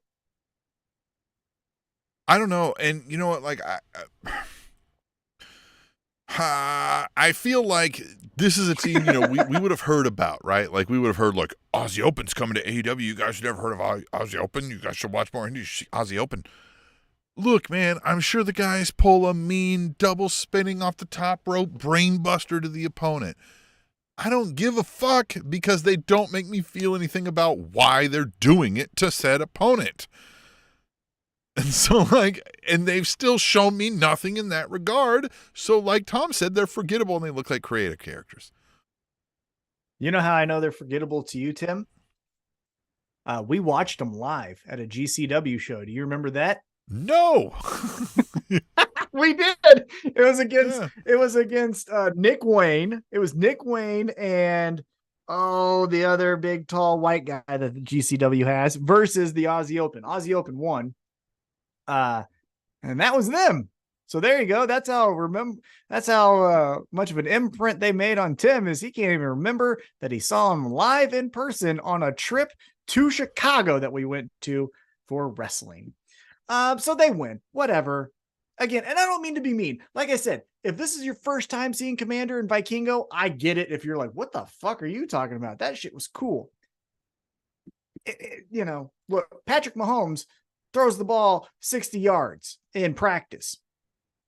If he ain't doing it in a game, after the first time he throws it 60 yards in practice, I don't want to see a second time because I know he can do it. You know what I'm saying? So, like, I don't care. Steph Curry can hit half court shots. Does it more than twice in a game or twice in a practice? I don't care. So kind of the same feeling on this, but we move on. We get a video package for Ricky Starks and CM Punk on Collision, where let's talk about that after this main event. But we get to our main event, so we don't even have a chance to do our fucking fun catchphrase. And I'm going to take a pause right here real quick. I'm going to call someone out, and I don't mean to be mean, but I don't understand the criticism of our calling out of it's time for the women, right? We do that for somebody criticized that. Someone pokes fun. Yep, someone pokes fun. Who did that? Long time. Well, our good friend from New Zealand. That should give you a hint on who that is. Was he poking fun or was he acknowledging? I thought he was just acknowledging. No, because he was saying, hey, NXT, and maybe I'm reading it wrong. I'm sensitive and I have a chemo brain, so maybe I'm reading it wrong. But the way I've been reading it for the last 4 or 5 tweets that he said to us is, well, hey, NXT put the women before the main event. I have no problem with this. It's people who don't typically get opportunities deserve more opportunities when they put in the time and effort, right? I'm not saying just give that woman in the 8th row a wrestling match because she likes wrestling. If they put in the time and work and do the, things necessary that everyone else is doing, give them the same opportunities you're giving Roderick Strong, right? Because that fucking guy sucks. And so that's where we're saying, stop putting them before the main event. On top of that, as a viewer each week of this program, it becomes monotonous when you always do the same thing. We would have a catchphrase, and we almost did, if Orange Cassidy legitimately started off every single episode of Dynamite, which he was only getting there a little bit, but we were almost coming up with the catchphrase. We used to call WWE's kickoff show the Dolph Ziggler kickoff show because for a long running time, that motherfucker was on the kickoff show every time. And he was putting in good matches that deserved maybe being on the pay-per-view over Natalya versus Kelly or whatever the fuck it was, right? Like, you know what I'm saying? So that's where we're saying when people are putting more effort and deserve more opportunities, stop putting a ceiling on their potential. And on top of that, even if you disregard the equality as a viewer, it just becomes boring that you go, well, it's 8:30, so here comes the women. Like, that's just a boring, formulaic, nonsense type of way of doing television. So I just wanted to call that out, and that's why we always do it. So you can cut that clip and send it to him if you like. But we get into the women's title match. Hikaru Shida, challenger, taking on champion Toni Storm. And back and forth affair. We got the women on the outside. Again, don't know why there were no women in Hikaru Shida's corner to fend off the outcasts. We just say, we're good people, but we don't help each other. Yeah, what the fuck with the baby faces? That is a point. Outside of that, though, damn good match. Hard hitting. These two ladies threw it down. Was my match of the night. I loved every bit of this. And then the ending, of course, I was surprised. I didn't think they were going to go this route. Yeah, so we get a roll-up victory and new, and new, as the kids say on X or Twitter, whatever the fuck. Yeah, the kids say that. Hikaru Shida. The social media, not the, you know what I'm saying. They might say when they're on X. I mean, they might be on both. That'd be cool. Oh, You ever man. go on God X on dang, X? I wish I was young. It's a great time. Wouldn't that be cool? Oh, man, I wish I was To young. go on 'cause X then I on could've X? easily said it. But no, I've just been like, hey, Mom, I'm going over to, Jesse's house. What are we going to do? Oh, we're just going to go on X. We're just going to be on X No, all not night. lying. Right. We're just going to be on X all Damn night. it. Damn it. Man, anyhow. All right. If you find us, we'll be on X. If you want to know what we're doing at 2 in the morning, we'll be on X. But of course, when we wake up in the morning, we'll be on X first thing. I hope so. So Hikaru Shida, she gets the victory. She is your new women's champion. Like you said, very shocking. Yeah, and how else did you feel about this? This is the death of the Outcast storyline then, right? Because we didn't do the whole we're taking over and now there's nowhere to go with this and now they lost and now what? Well, see, that's the thing that I was alluding to is so for 6 months or however long it's been the numbers game of the Outcast getting over on the baby faces. If I have the pencil, here you go. Look at this thing again, right? Here it is. The way I would have booked this is the Outcast, right? It's Saraya, right? She gets up there and she's going to take a chair to the back of Shida. But before she can do it, Britt Baker grabs the chair out of her hand and they go and, tussle off, right? And all that. So then it leaves Ruby Soho and Ruby Soho grabs Hikaru Shida's kendo stick and now she's going to hit her. And here comes Willow Nightingale and she takes it from her. And then they go, or it's Rio. It's someone who's been involved in the storyline. And you get callbacks that this 6-month storyline has come to a head because all of the baby faces has said, no, we're standing up for our own, and our own is Hikaru Shida. And then Hikaru Shida gets a victory. Then all the babyface women, the homegrown women, can get in there and celebrate. That's how you do it. But yeah, now you just made them look like Tony Storm, Ross. So spray paint yourself, I guess. Bye. Next loser, person they want to spray paint. Yeah, now they just become mid-card faction of the week. Yeah. You know what? I bet they wrestle right before the main event next week. Would not shock me at all. But here's the thing where, a lot has been talked about that I've seen of the women's division not getting a lot of opportunities, which we've been banging that drum for the last year and a half, 2 years almost. And my fear is this was a great moment. This was really cool. But I could also think back to not so long ago where it was Hikaru Shida versus Jamie Hayter in the main event. And then they went right back to the being before the main event.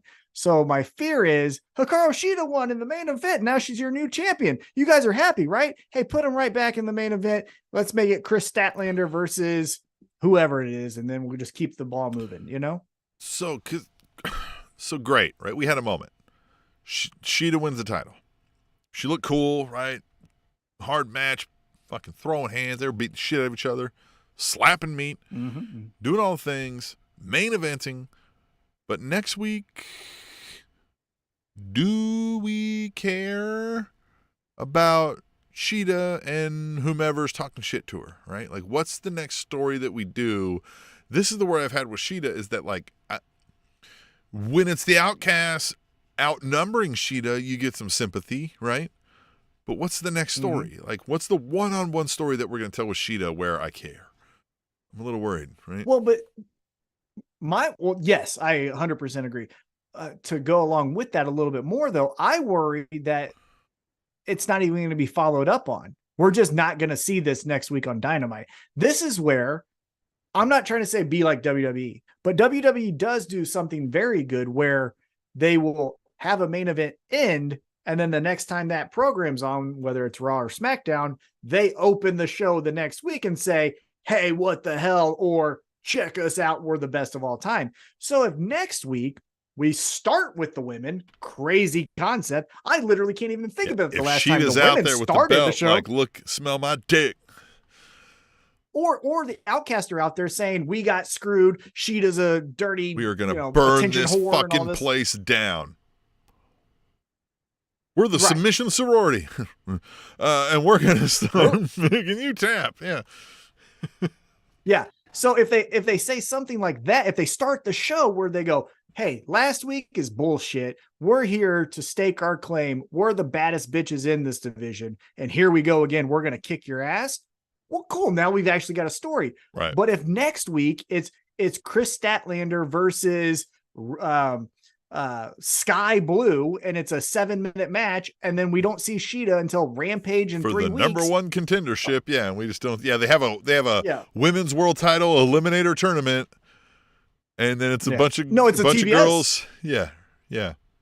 Yeah, that's what I'm saying. It's a TBS title shot that we never knew about, but here it is, So anyhow, that was AEW Dynamite. Like I said, I liked it as a whole or as it by itself, but then when you start to think of things. So here's what I'll say about this. This reeks of you just got a little egg on your face with a sign in the crowd front and center saying book the women better or whatever it said, right? Mm-hmm. Yep. And this reeks of, well, look, main event, world title change, big thing, look. Okay, bro. Next week and the next week and the next week, we'll see, right, is where I'm at. Yep. And I don't know. We've seen this a couple times. He's gotten this blowback, he being Tony Khan, has gotten this blowback a couple times, albeit not as front and center with a sign on Dynamite of like, hey, man, you kind of suck at booking women's division. And he go, no, I don't. Look. And we go, okay, that's cool. And then it quickly gets forgotten about. So that's what I think's about to happen, for better or worse, I think. Well, like, it's going to get buried into right before the main event. Well, but I don't know, because like I was saying, when I've been seeing this social media story kind of pop up on my feed across different apps, the Lefesto or whatever her name is saying, I was treated bad, the women are bullies, this place sucks kind of thing. That's where I think maybe Tony Khan's like, no, we don't fucking suck. Watch my women say how great they are having a good time here. Go on, women, go out there and say it's a great time. I'm not saying he would do that. He's not a monster like Vince, but I'm just saying he might go, well, I'm doubling down on the women's division. Jeffrey Sills in the chat here says they have good women wrestlers. They just need to be utilized better. Athena needs to be in the main show trying to get that belt. Athena versus Sheeta would be badass. I think in a Athena versus Sheeta match would be a good match. Don't get me wrong. But I haven't seen a whole lot out of Athena as much as I also have not seen out of Sheeta, like I said earlier, in storylines that make me think, yeah, let's have a couple week build to that gets me excited. I don't know that Tony Khan exists. This is what we've talked about. Maybe hire somebody else, Tony. Somebody needs to take the reins of the women's creative decisions here. Well, so that's the thing. And, again, I know not everyone has the funds to just buy every streaming service, but if you look at Tony Khan Ring of Honor, the women fucking rule. Athena is the reason to have Ring of Honor Plus or whatever they're calling it. Each week, she fucking kicks ass. And I didn't like her at all. I thought her character was stupid. I didn't understand the wings. I thought she was a waste of time. And I'm not trying to say like her, what should I say? Her wrestling ability has gotten any better or anything like that. But man, she has found her voice as a heel in like at the championship level. And she is awesome. Again, you as a Dynamite, Collision, Rampage viewer don't see that. But I will say, to Jeffrey Sills' point, in Ring of Honor, she's fucking murdering it. She's probably the best woman in wrestling right now, maybe behind Rhea Ripley. I'd still say Rhea Ripley's a little bit better, but she's doing a little bit too much of the, hey guys, hit me. And it's like, we're not going to see that happen. So stop it. Yeah. It's one thing if you were that braggadocious knowing some hands were coming your way, then you're a certified badass. When you're that cocky knowing hands aren't coming your way, it's like if I showed up at work knowing a person that can't lose this job, right, isn't going to throw hands when I'm like, fucking hit me, knowing he ain't going to hit me, right? But knowing if I met him at a bar later, that might be a different story, right? Yeah, that's what that feels like. Yeah. Right. But I mean, Rhea Ripley still is doing very good work, but Athena's right there, if not overtaking her. So, so that was AEW Dynamite, which Tim leads us to Saturday night. What? So here we go. Saturday night. Saturday. I love that song by Elton John. Elton John fucking rules too. They did a good job, as we said, of changing up that video package for the thing. It fits well now with the song. Yeah, it's getting better. Good. And again, good. It was great. It wasn't good to start, but it wasn't good first impression, but it's getting better each week. Yes. So here it is, Tim. Let's lay it out for the violent viewing fan on a Saturday night. You have the following options. On this hand over here, you have WWE SummerSlam, the second biggest show of the year for WWE. And on this side, you have on, is it TNT? TNT. I never know what channel is. TNT, AEW Collision, headlined by CM Punk versus Ricky Starks. Also, you have, after that, a boxing match between Logan Paul's brother, Jake Paul, taking on Nate Diaz, one of the Diaz brothers. That's the thing. What are you doing? Not watching that. Now, I know you hate me should. for that. It's going to be better than both of the others. It probably will. Now, if I'm watching whenever, regardless of if I watch it live or if I watch this later on the DVR, I will be watching Collision before I watch the WWE SummerSlam. I'm really interested in some things happening on Collision, and in WWE, not so much, right? Like, I don't really care what happens over there at all. It's just not, it's just boring. It's just I will say, boring. I will say I am intrigued because the pie in the sky vision of the bloodline from most people's point of view has always been, if it's not going to be The Rock who wins this shit, it's going to be Jey Uso. Okay, that could be cool. If we get so that is he moment, going to do that? If we get that moment, cool. Right. I don't know. So that is intriguing. I will give WWE that. So hear me out. Other than if we peek behind the curtain, right? If we're like, hey, I know, which we like to not do much on the Spanish announce table, but in a situation in real life, if we're pulling back and this is a TV show, if there's an actor who has more muscle than everybody else on the show and can say, I don't care what the writers think, I'm not doing it unless we do this, it's Roman Reigns, right? So now, would Roman Reigns decide to say, yeah, I'll lay down for this person? If there's a person I feel like Roman Reigns thinks I'll lay down for, wouldn't it be his cousin that he grew up with that was like a brother to him, right? So possibly, maybe we do. I'm holding out hope, but I also feel like, okay, but you guys took even if you did it now, you took way too fucking long to do it. Like, you just took way too fucking long to do it. You flirted with it so much, you took way too fucking long. I have the thing that I've criticized the most about the Bloodline storyline, which I will say is the second greatest storyline WWE has ever produced, behind Stone Cold versus the Vince McMahon. Stone Cold versus Vince McMahon could be the best storyline of all time. But other than that, Bloodline is right there. The criticism that I have always given it is there would be multiple weeks pre-Sami Zayn turning on the Bloodline. There would be multiple weeks of the same thing, rinse, repeat. We're doing the same thing. Right. Does Roman like Sammy? Does Roman like Sammy? Now, since then, we have kind of sped up and we've done some, hey, well, Jimmy doesn't like him. Now Jimmy's out of the Bloodline. Well, then now it's just, so we're getting some good story. I will say, like, the pace of it is being told in a good manner.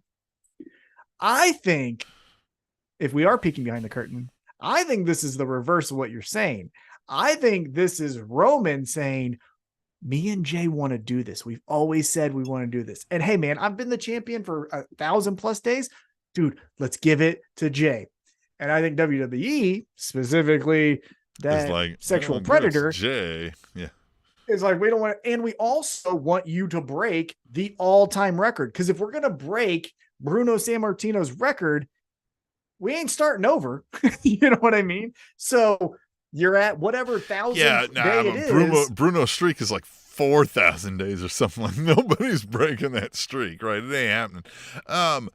The Jeffrey Sills brings up a good point. Jeffrey Sills brings up a good point, however. He says, though, just like Shido winning the belt, what are they going to do with Jey Uso as WWE Universal Champion? You got an idea? I'm glad you asked, because and this is why you should hire Tom, because yep, I got it. You tell me, hey, what you going to do? I can come up with something right now. I just thought of this because there's someone, as I was talking this out, that we haven't talked about in a little bit. And I think it would be fun, especially, again, peeking behind the curtain, that they want to do. And so if you are saying Jey Uso is your champion, if I'm tasked with, hey, Thomas, day one, Roman lost. He was going on vacation. Jay's our champion. What was the first thing you're going to do?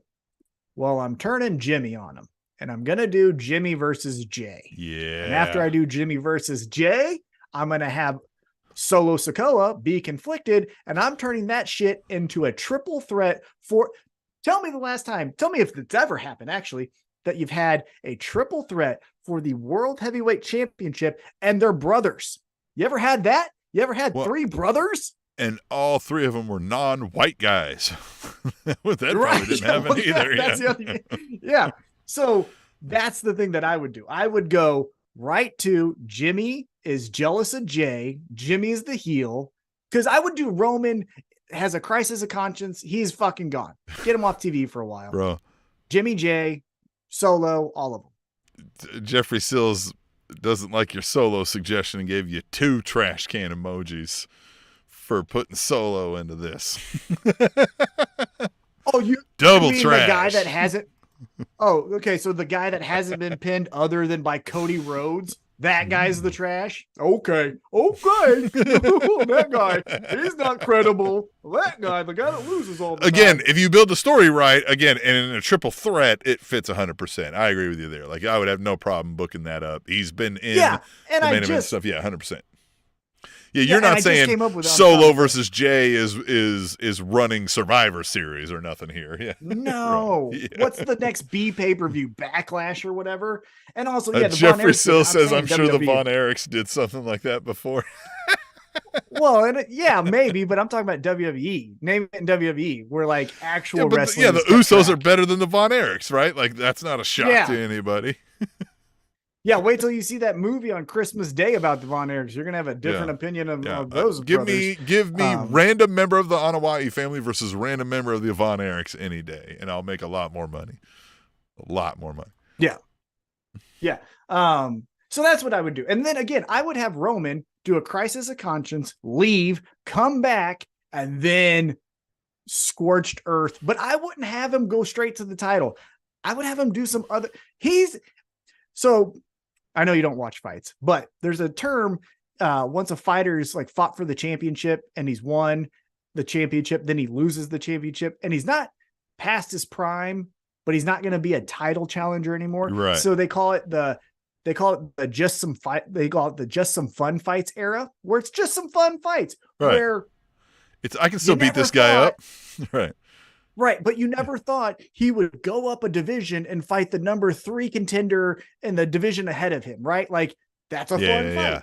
And so what I would do more... It's how can we make the most money off a fight without a title on the line, right?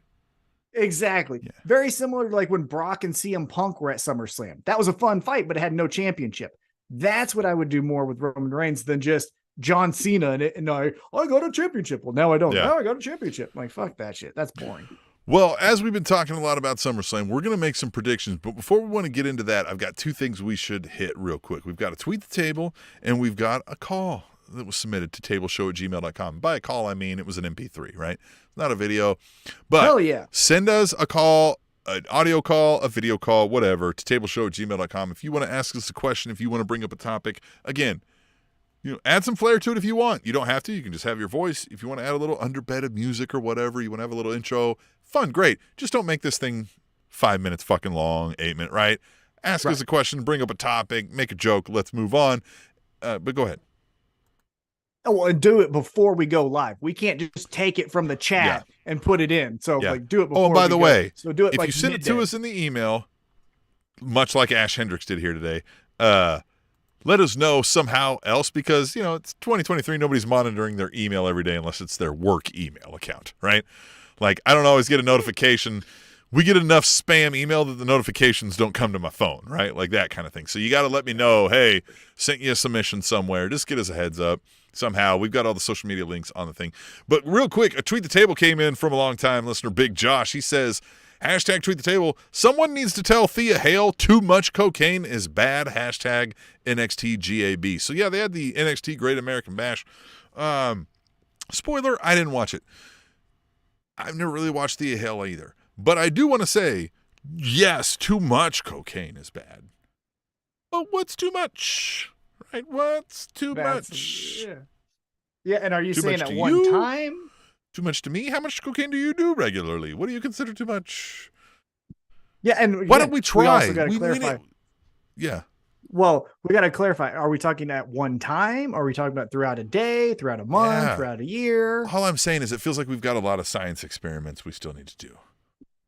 You know what I mean? I'll be the variable. You be the control. You say sober. I'll be the variable for this experiment. How about that? Yeah. Yeah. I think that's great. That's great. You got kids. I don't. So maybe. Yeah. That sounds like a great plan. All right. Now let's get, before we move on to our SummerSlam picks here to end the show, right? Because it's fun. We don't really watch, but we like to see if we can predict it right, and we usually can. We should make bets. Who was that girl? Or that guy? What was that person's name? Thea what? Thea Hale. I'm going to look that NXT. person up. I have no idea. I tried to watch NXT last night. I tried to pull it up from Tuesday night's NXT.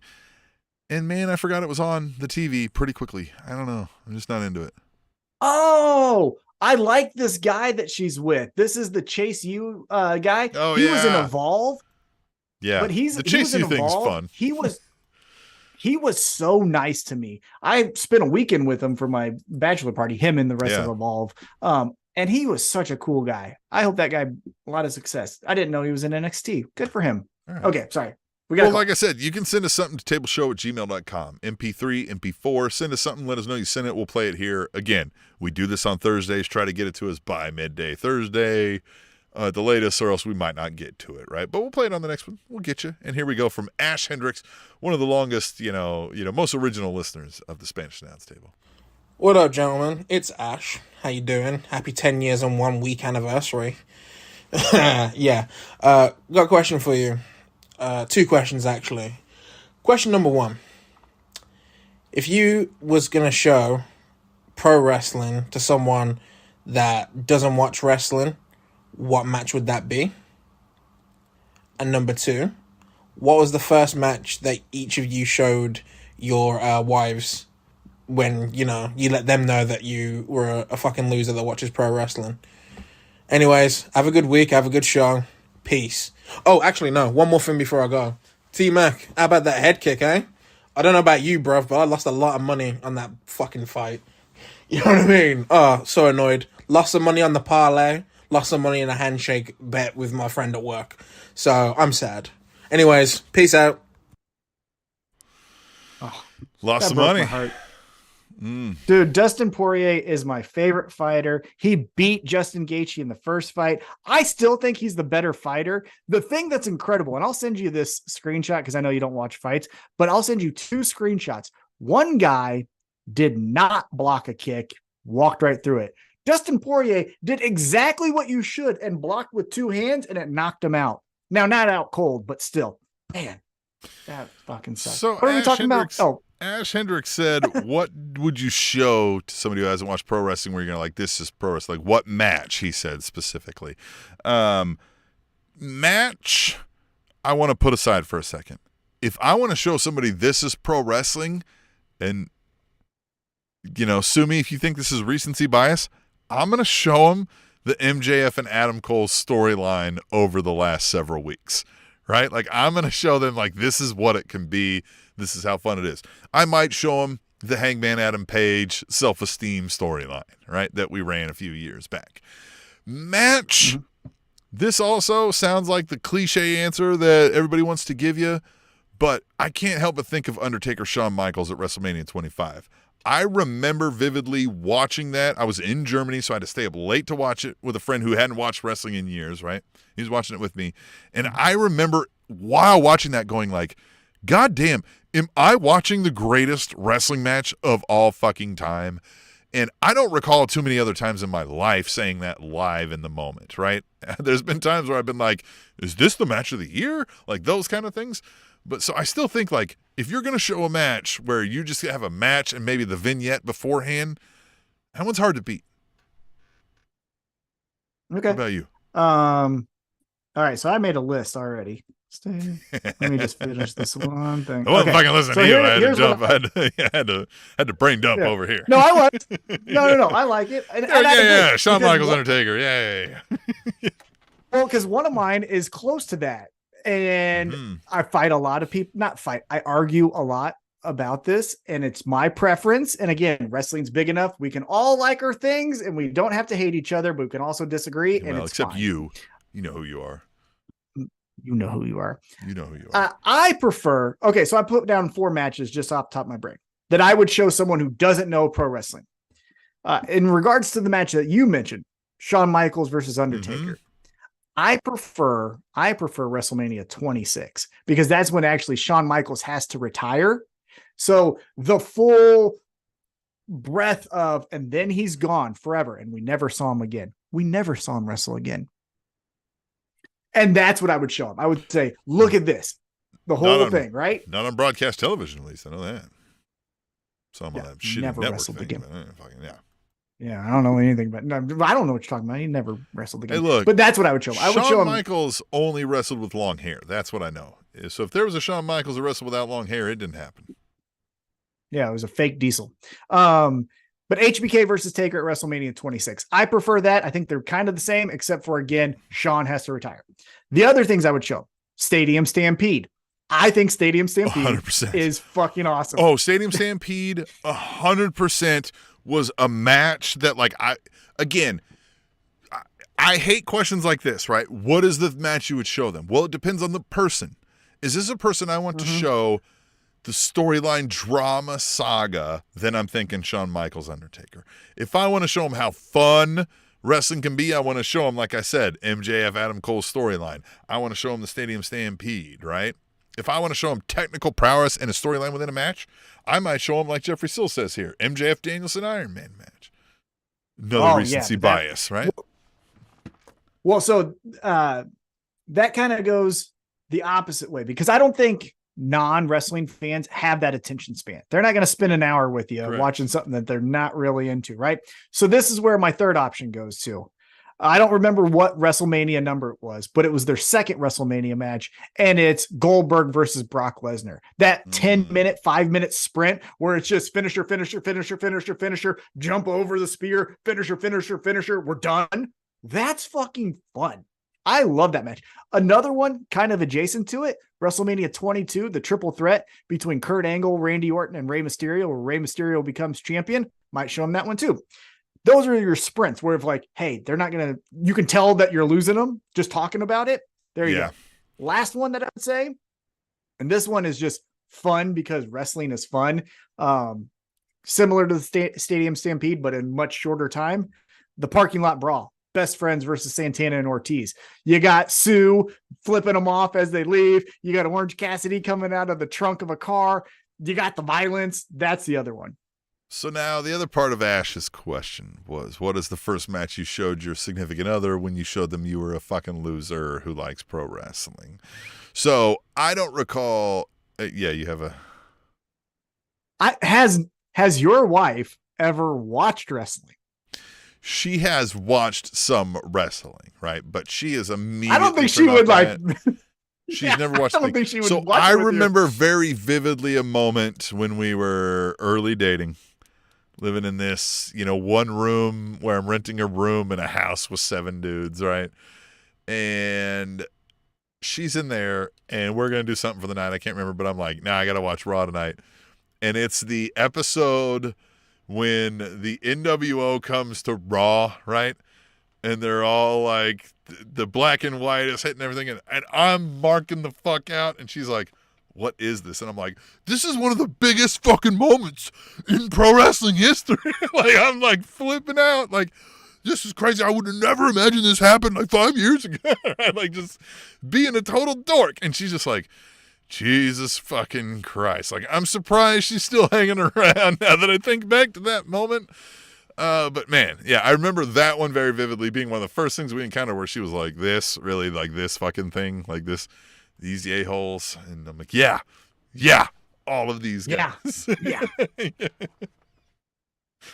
That was a major moment. I remember. Especially Rock Hogan, when they got face to face. Oh, I called my friends. I was freaking out. 100% with you right there. So backstory on how my wife and I got set up through a mutual friend was my wife was at a wedding and somehow The Undertaker got brought up and she said, oh, as a kid, I loved The Undertaker. I love The Undertaker. Now she was probably drinking, but my friend, again, our mutual friend goes, well, I know someone who loves wrestling. And so then they said, why don't you two guys, or you two folks, meet up, right? Which is weird. And that's how because the foundation of your marriage is certainly not a shared love of professional wrestling. So that's fun that this still was the sparking connection. Yeah. And so she appreciates it. She just doesn't like sure, all she the doesn't hours. hate it. No, my wife would just as Hates soon it. rather go like mow the lawn. Like she would just rather be like, no, I got dishes to do. I think I need to do my taxes. My wife will read the majority of the time, except for, and this is why I'm watching. My wife wants me to AEW turn on it down from the other room because she can hear it. Like, will you please fucking stop? No. So she will typically read in the living room while I'm watching the show. And this is again why I'm going to watch AEW more than WWE. She will stop when the Acclaimed walked out because she wants to hear the rap from Max Caster, and then she will. Not like 1,000,000% like be glued to the TV, but she'll put the book down, I'll catch her and watch it when Eddie Kingston's on and MJF. Those are her three things. Yeah. But, MJF. So how could all you that not? MJF captures an audience. Yeah. Yeah.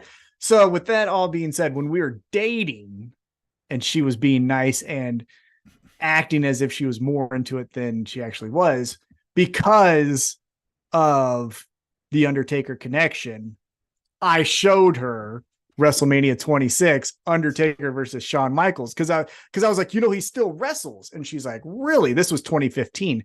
And she's like, really? And I was like, yeah, actually he had one of my favorite matches of all time. And she's like, well, what's that? I was like, it's this match. She's like, well, do you have it? And I was like, what's on the network? She's like, well, put it on. I was like, oh, you're probably going to like it. And she tried. God bless her. She was like, oh, wow. She didn't give a shit, but that was probably what. And now I'm guessing that was the first one, but that feels like it was the first one. I remember that conversation. So I had the benefit of being married before the start of the Spanish announce table. How did you breach the subject of the Spanish announce table when this like, hey, I kind of like this girl thing is going on? Oh, yeah. Because mine was like, hey, I started a podcast with this guy at the radio station. And it was like, okay. It was like, great. No. Another thing. No, my wife. It was because I think, now again, my brain is not, don't quote me on this. This could easily not be the case. But how I remember it was, I think we're going to go on a date the night we recorded, but it was like way before. It wasn't like the night of. She's like, hey, so what are you doing Tuesday night? And finally I was just like, I'm at the radio station. And she's like, well, what do you do at the radio station? I was like, well, I actually don't work for the radio station anymore. But I do a podcast. And she's like, what's a podcast? I was like, well, I told you I like pro wrestling. She's like, oh, okay. So she started listening. Remember when I was telling you like, oh, I went on these dates and everything. I didn't know she was listening, but she was listening. When we play, I'll play that Glitch Mob song that was our original entrance song. I'll play that because I still listen to it when I run and stuff. And she goes, oh, Spanish Announce Table. She associates that song with Spanish Announce Table. Yeah, that was like for a long time our intro theme. Yeah. I love that song. Love that song so much. So yeah, she still goes, oh, Spanish Announce Table when you were talking about me. She didn't like that I was talking about whatever. It's my life. I remember the early days where you were like, this was like, hey, this is my new girlfriend. You were like, You're like, she has a Rwandan nickname from her time in Greenpeace or something like that. Peace Corps. Yeah. Yeah, Peace Corps. It's and you said she's the calm one. And I was like, so why is she with you? And you were like, oh, fuck, I don't know. And you were like, I ask myself that every morning. She texted, she's like, hello. And I'm like, all right, we're still doing this. Look, every time Mike Key opens up this door, I'm like, this is crazy. Yeah, her nickname. I have told you from the Peace beginning Corps of this podcast, I've said, hey, listen, if I ever call you one day and I'm like, listen, she left me. I need a place, like, just don't be shocked, like, because it's warranted. It's deserved. Yeah. I'm like, well, she'd be well within her reasonings to do so. Yeah. Who asked last week, what will we be doing in 10 years? I said, we're going to be talking about being divorced because that's probably what happened.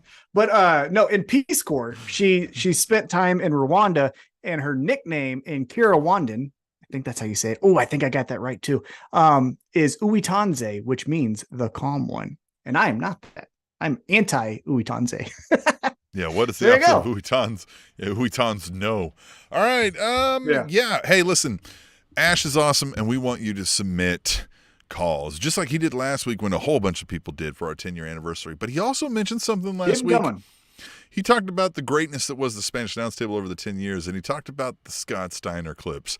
And he said that it's kind of racist that we don't have them anymore, which was a bit odd. I didn't understand how that would be the case, right? But we certainly don't want to be viewed as racist here on the Spanish announce table, right? So we deliver. This fat son of right? I brought in a couple of some handy-dandy Scott Steiner clips, like, he's fat! Right? So we can use those throughout for the rest of the show. There's this one, which we never really had before. I'll make him bleed. Right? Like everybody likes that one, right? There's fat asses. This is a classic. The only chance you have no chance, but you had a chance, is that you can run lickety-split. Because you can't run because you got the fat asses.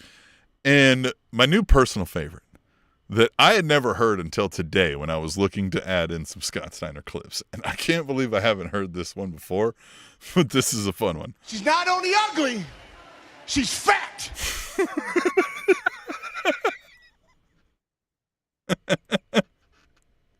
She's not only ugly, she's fat.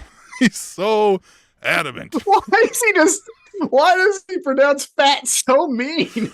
Well, and like, you should see Bully Ray. Like, when you see this on the video, that Bully Ray is just mesmerized by this. I think he's understanding, like, I don't understand why you're so adamant about this. She's not only ugly, she's fat. He does exactly what you're saying. Like, he points right at him. It's the best. Yeah. I'll make him bleed. So, all right. So, you know, we certainly don't want to be racist, so we'll make sure we keep throwing those in there, right? Yeah. Yeah. This fat son of Love it. Love it. All right. So, Tom, let's get into the SummerSlam picks. Do you have the card up? Do we need the card up? Do we got to pull that up? Do we need to stall a little bit as we talk about the biggest party of the summer, WWE SummerSlam? Been going for what? I don't know, 72 years now, right? And, all right.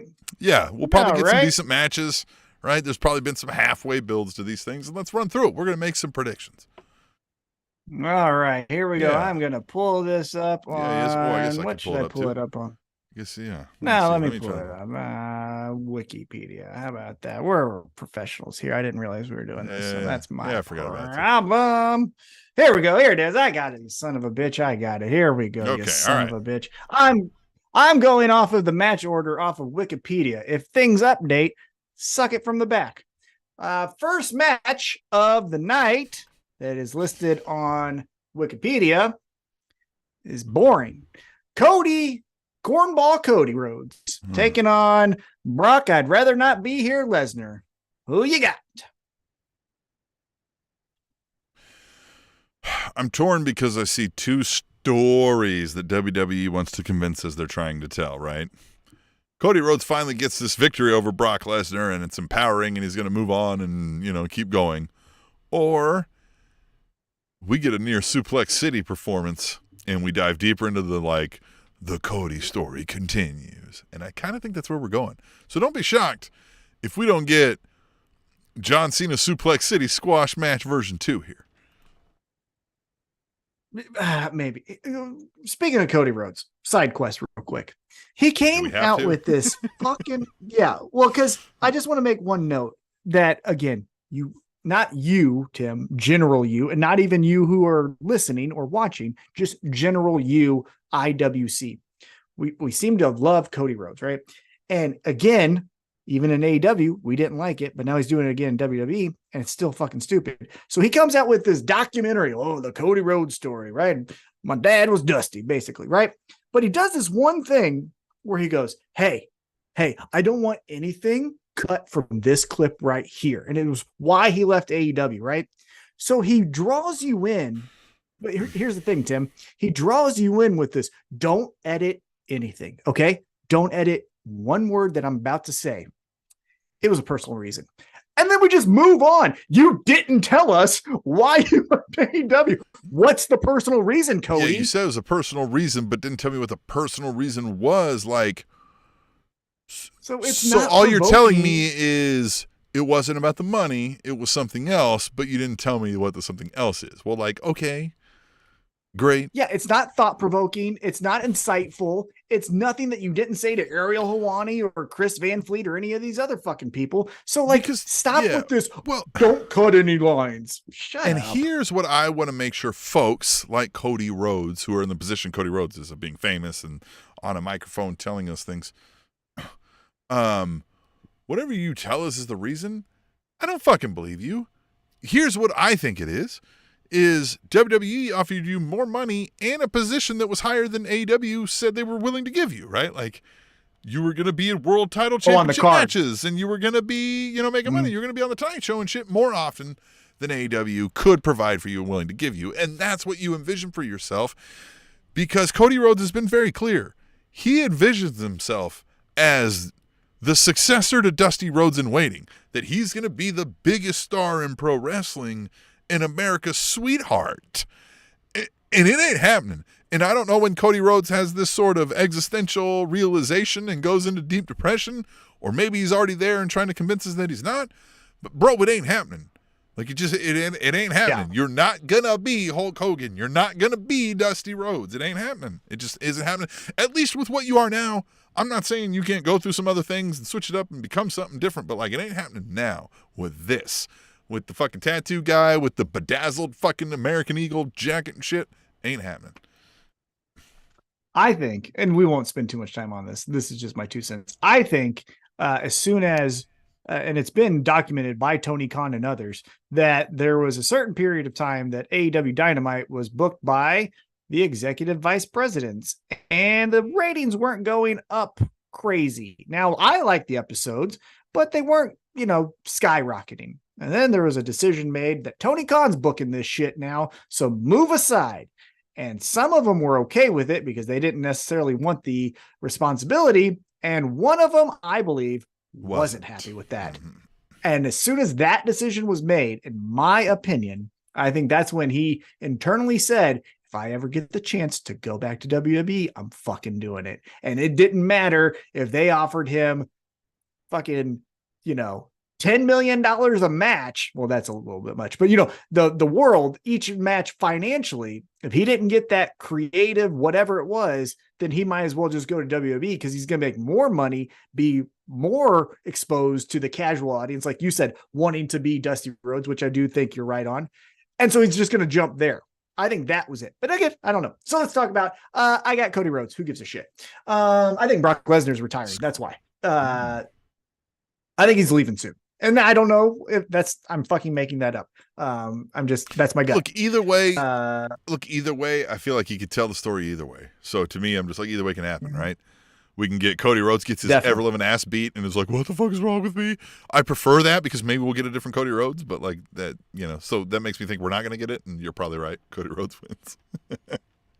Yeah, I mean, vulnerability is always more interesting to me than Superman. Whatever. Hey, let's keep moving on. We get the Slim Jim. They signed a sponsorship deal with them.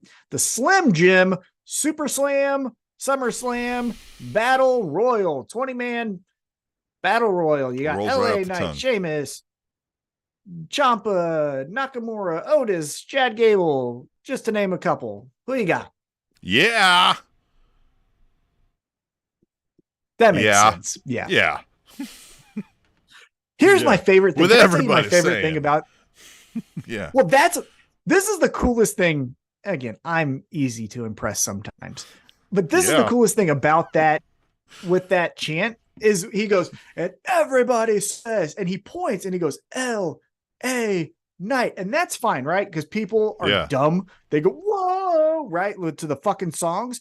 But the coolest part about that is he goes, L.A. Night. And then he moves along with his business. But then the crowd goes, yeah. Like there's another thing that if you don't know what's happening, it's probably fucking cool. Did I see the TikTok where the lady was like, I need help. My husband, she was like, he keeps repeating this phrase. That is me everywhere. She got him like taking a shit and he's like, yeah. Yeah. The two things that my wife is just exhausted with me. And I sent you one of the videos this morning is, so I do all the time. Like, hey, can you grab me a glass of water? Yeah. Right. But then the other thing comes from Netflix's Quarterback, where if she catches me waking up from a nap or in the morning, I say, you woke up the wrong motherfucker. You woke up the wrong motherfucker. And she's like, I get it. Okay. I'm like, you woke up the wrong motherfucker. Wait till football season starts. That's on overdrive. Okay. I got LA quarterback when Patrick Mahomes said that, Patrick Mahomes, the quarterback of the Kansas City Chiefs, who won the Super Bowl last year, right? That's right. Yeah. Okay. I hope they win. I hope they win the Super Bowl, but I definitely need them to win 2 games. The game I'm going to at Arrowhead against the Chicago Bears, and the game I'm flying to Germany to go see them play the Miami Dolphins. So we'll see. All right, let's keep it moving. Miami's pretty good. We'll do a football podcast later. MMA rules match. Ronda versus Shayna. If their coach isn't too busy vaping to forget to call a fucking play. I love that guy. Mike McDaniel. I love Mike McDaniel also, but that's why I'm like, Andy Reid, like, okay, we'll be fine. We'll be all right. We'll roll this team. All right, quick side quest has me concerned. That could all be true. Tua, assuming he plays, because that's also another unknown, but Tua can throw a 2-yard fucking pass to Tyreek Hill, and we could have a sophomore slump in our secondary, and he could go zoom and fucking score every goddamn time on those guys. You could, but you could say that about every time Tyreek Hill gets on the field, and he doesn't do it every time he gets on the field, right? Like it doesn't happen. But he does it more times. But he does it more times than, he don't make 30 million because he sucks. That's all I'm saying. Ronda versus Shayna. We're back into it now. Ronda versus Shayna. What do you think? I think Shayna wins this. Me too. I think Ronda's leaving. Yeah, I think so. And I think she's going to be like, oh, I'm laying on my back for my friend. And Shayna wins. Another peek behind the curtain. Yeah. Who gives a shit? That's a good feeling too. I don't care. I heard Ronda might fight in the UFC again, which that would be a mistake. But maybe she will because she got her ass kicked. But Amanda Nunes will kick a lot of people's ass. That's nothing to probably be shameful about. All right, let's. Oh yeah, she'd fucking murder you. Intercontinental Championship match: Gunther Walter taking on Drew McIntyre. Who you got? Gunther wins this. He's like just a few weeks shy of the streak. He's winning this. Yeah, we're getting him to, because if WWE, Vince, or Triple H, because he worked with them in WCW, hates anyone, it's Honky Tonk Man. So they want someone to fucking take that record. And there's no reason anymore for that guy to hold the streak. Like he's not relevant now. He's not like a draw for them or anything. Like now they need a current star to be the longest reigning. Yeah, definitely Gunther. Same with Demolition. Yeah. They hated Demolition. They hate Honky Tonk Man. So that's why they're getting rid of him. All that's done. Whatever. Like all you fucking Memphis folks that we used then, we don't need to use you anymore. So now we'll move on. Yeah. We're done with you. All right, Ricochet, Logan Paul. Who you got? Jesus. We're still doing this. Logan Paul. I don't think they have him come in losing to a guy like Ricochet for no reason. It's Logan Paul.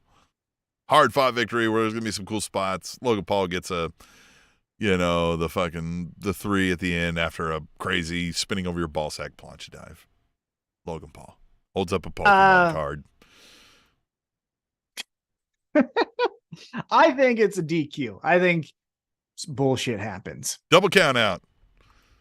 Something. They ran into each other off a dive, and they both get double count out.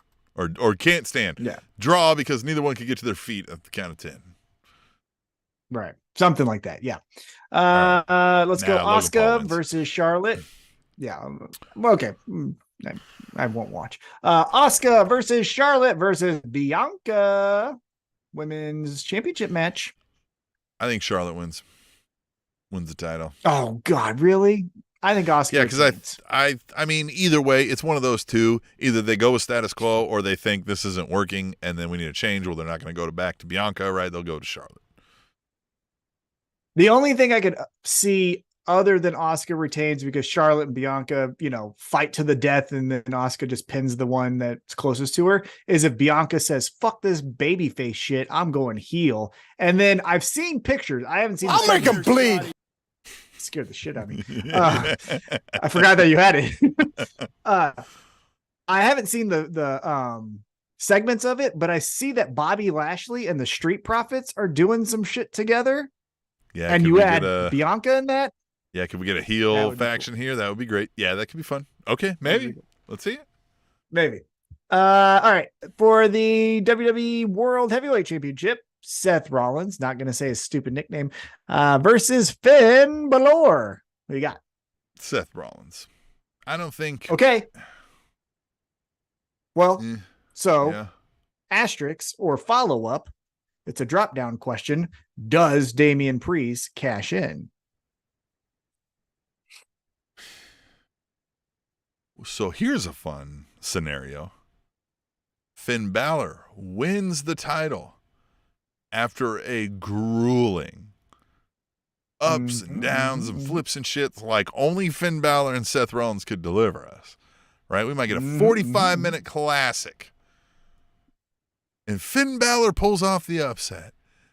He can barely stand. They come out to celebrate with him.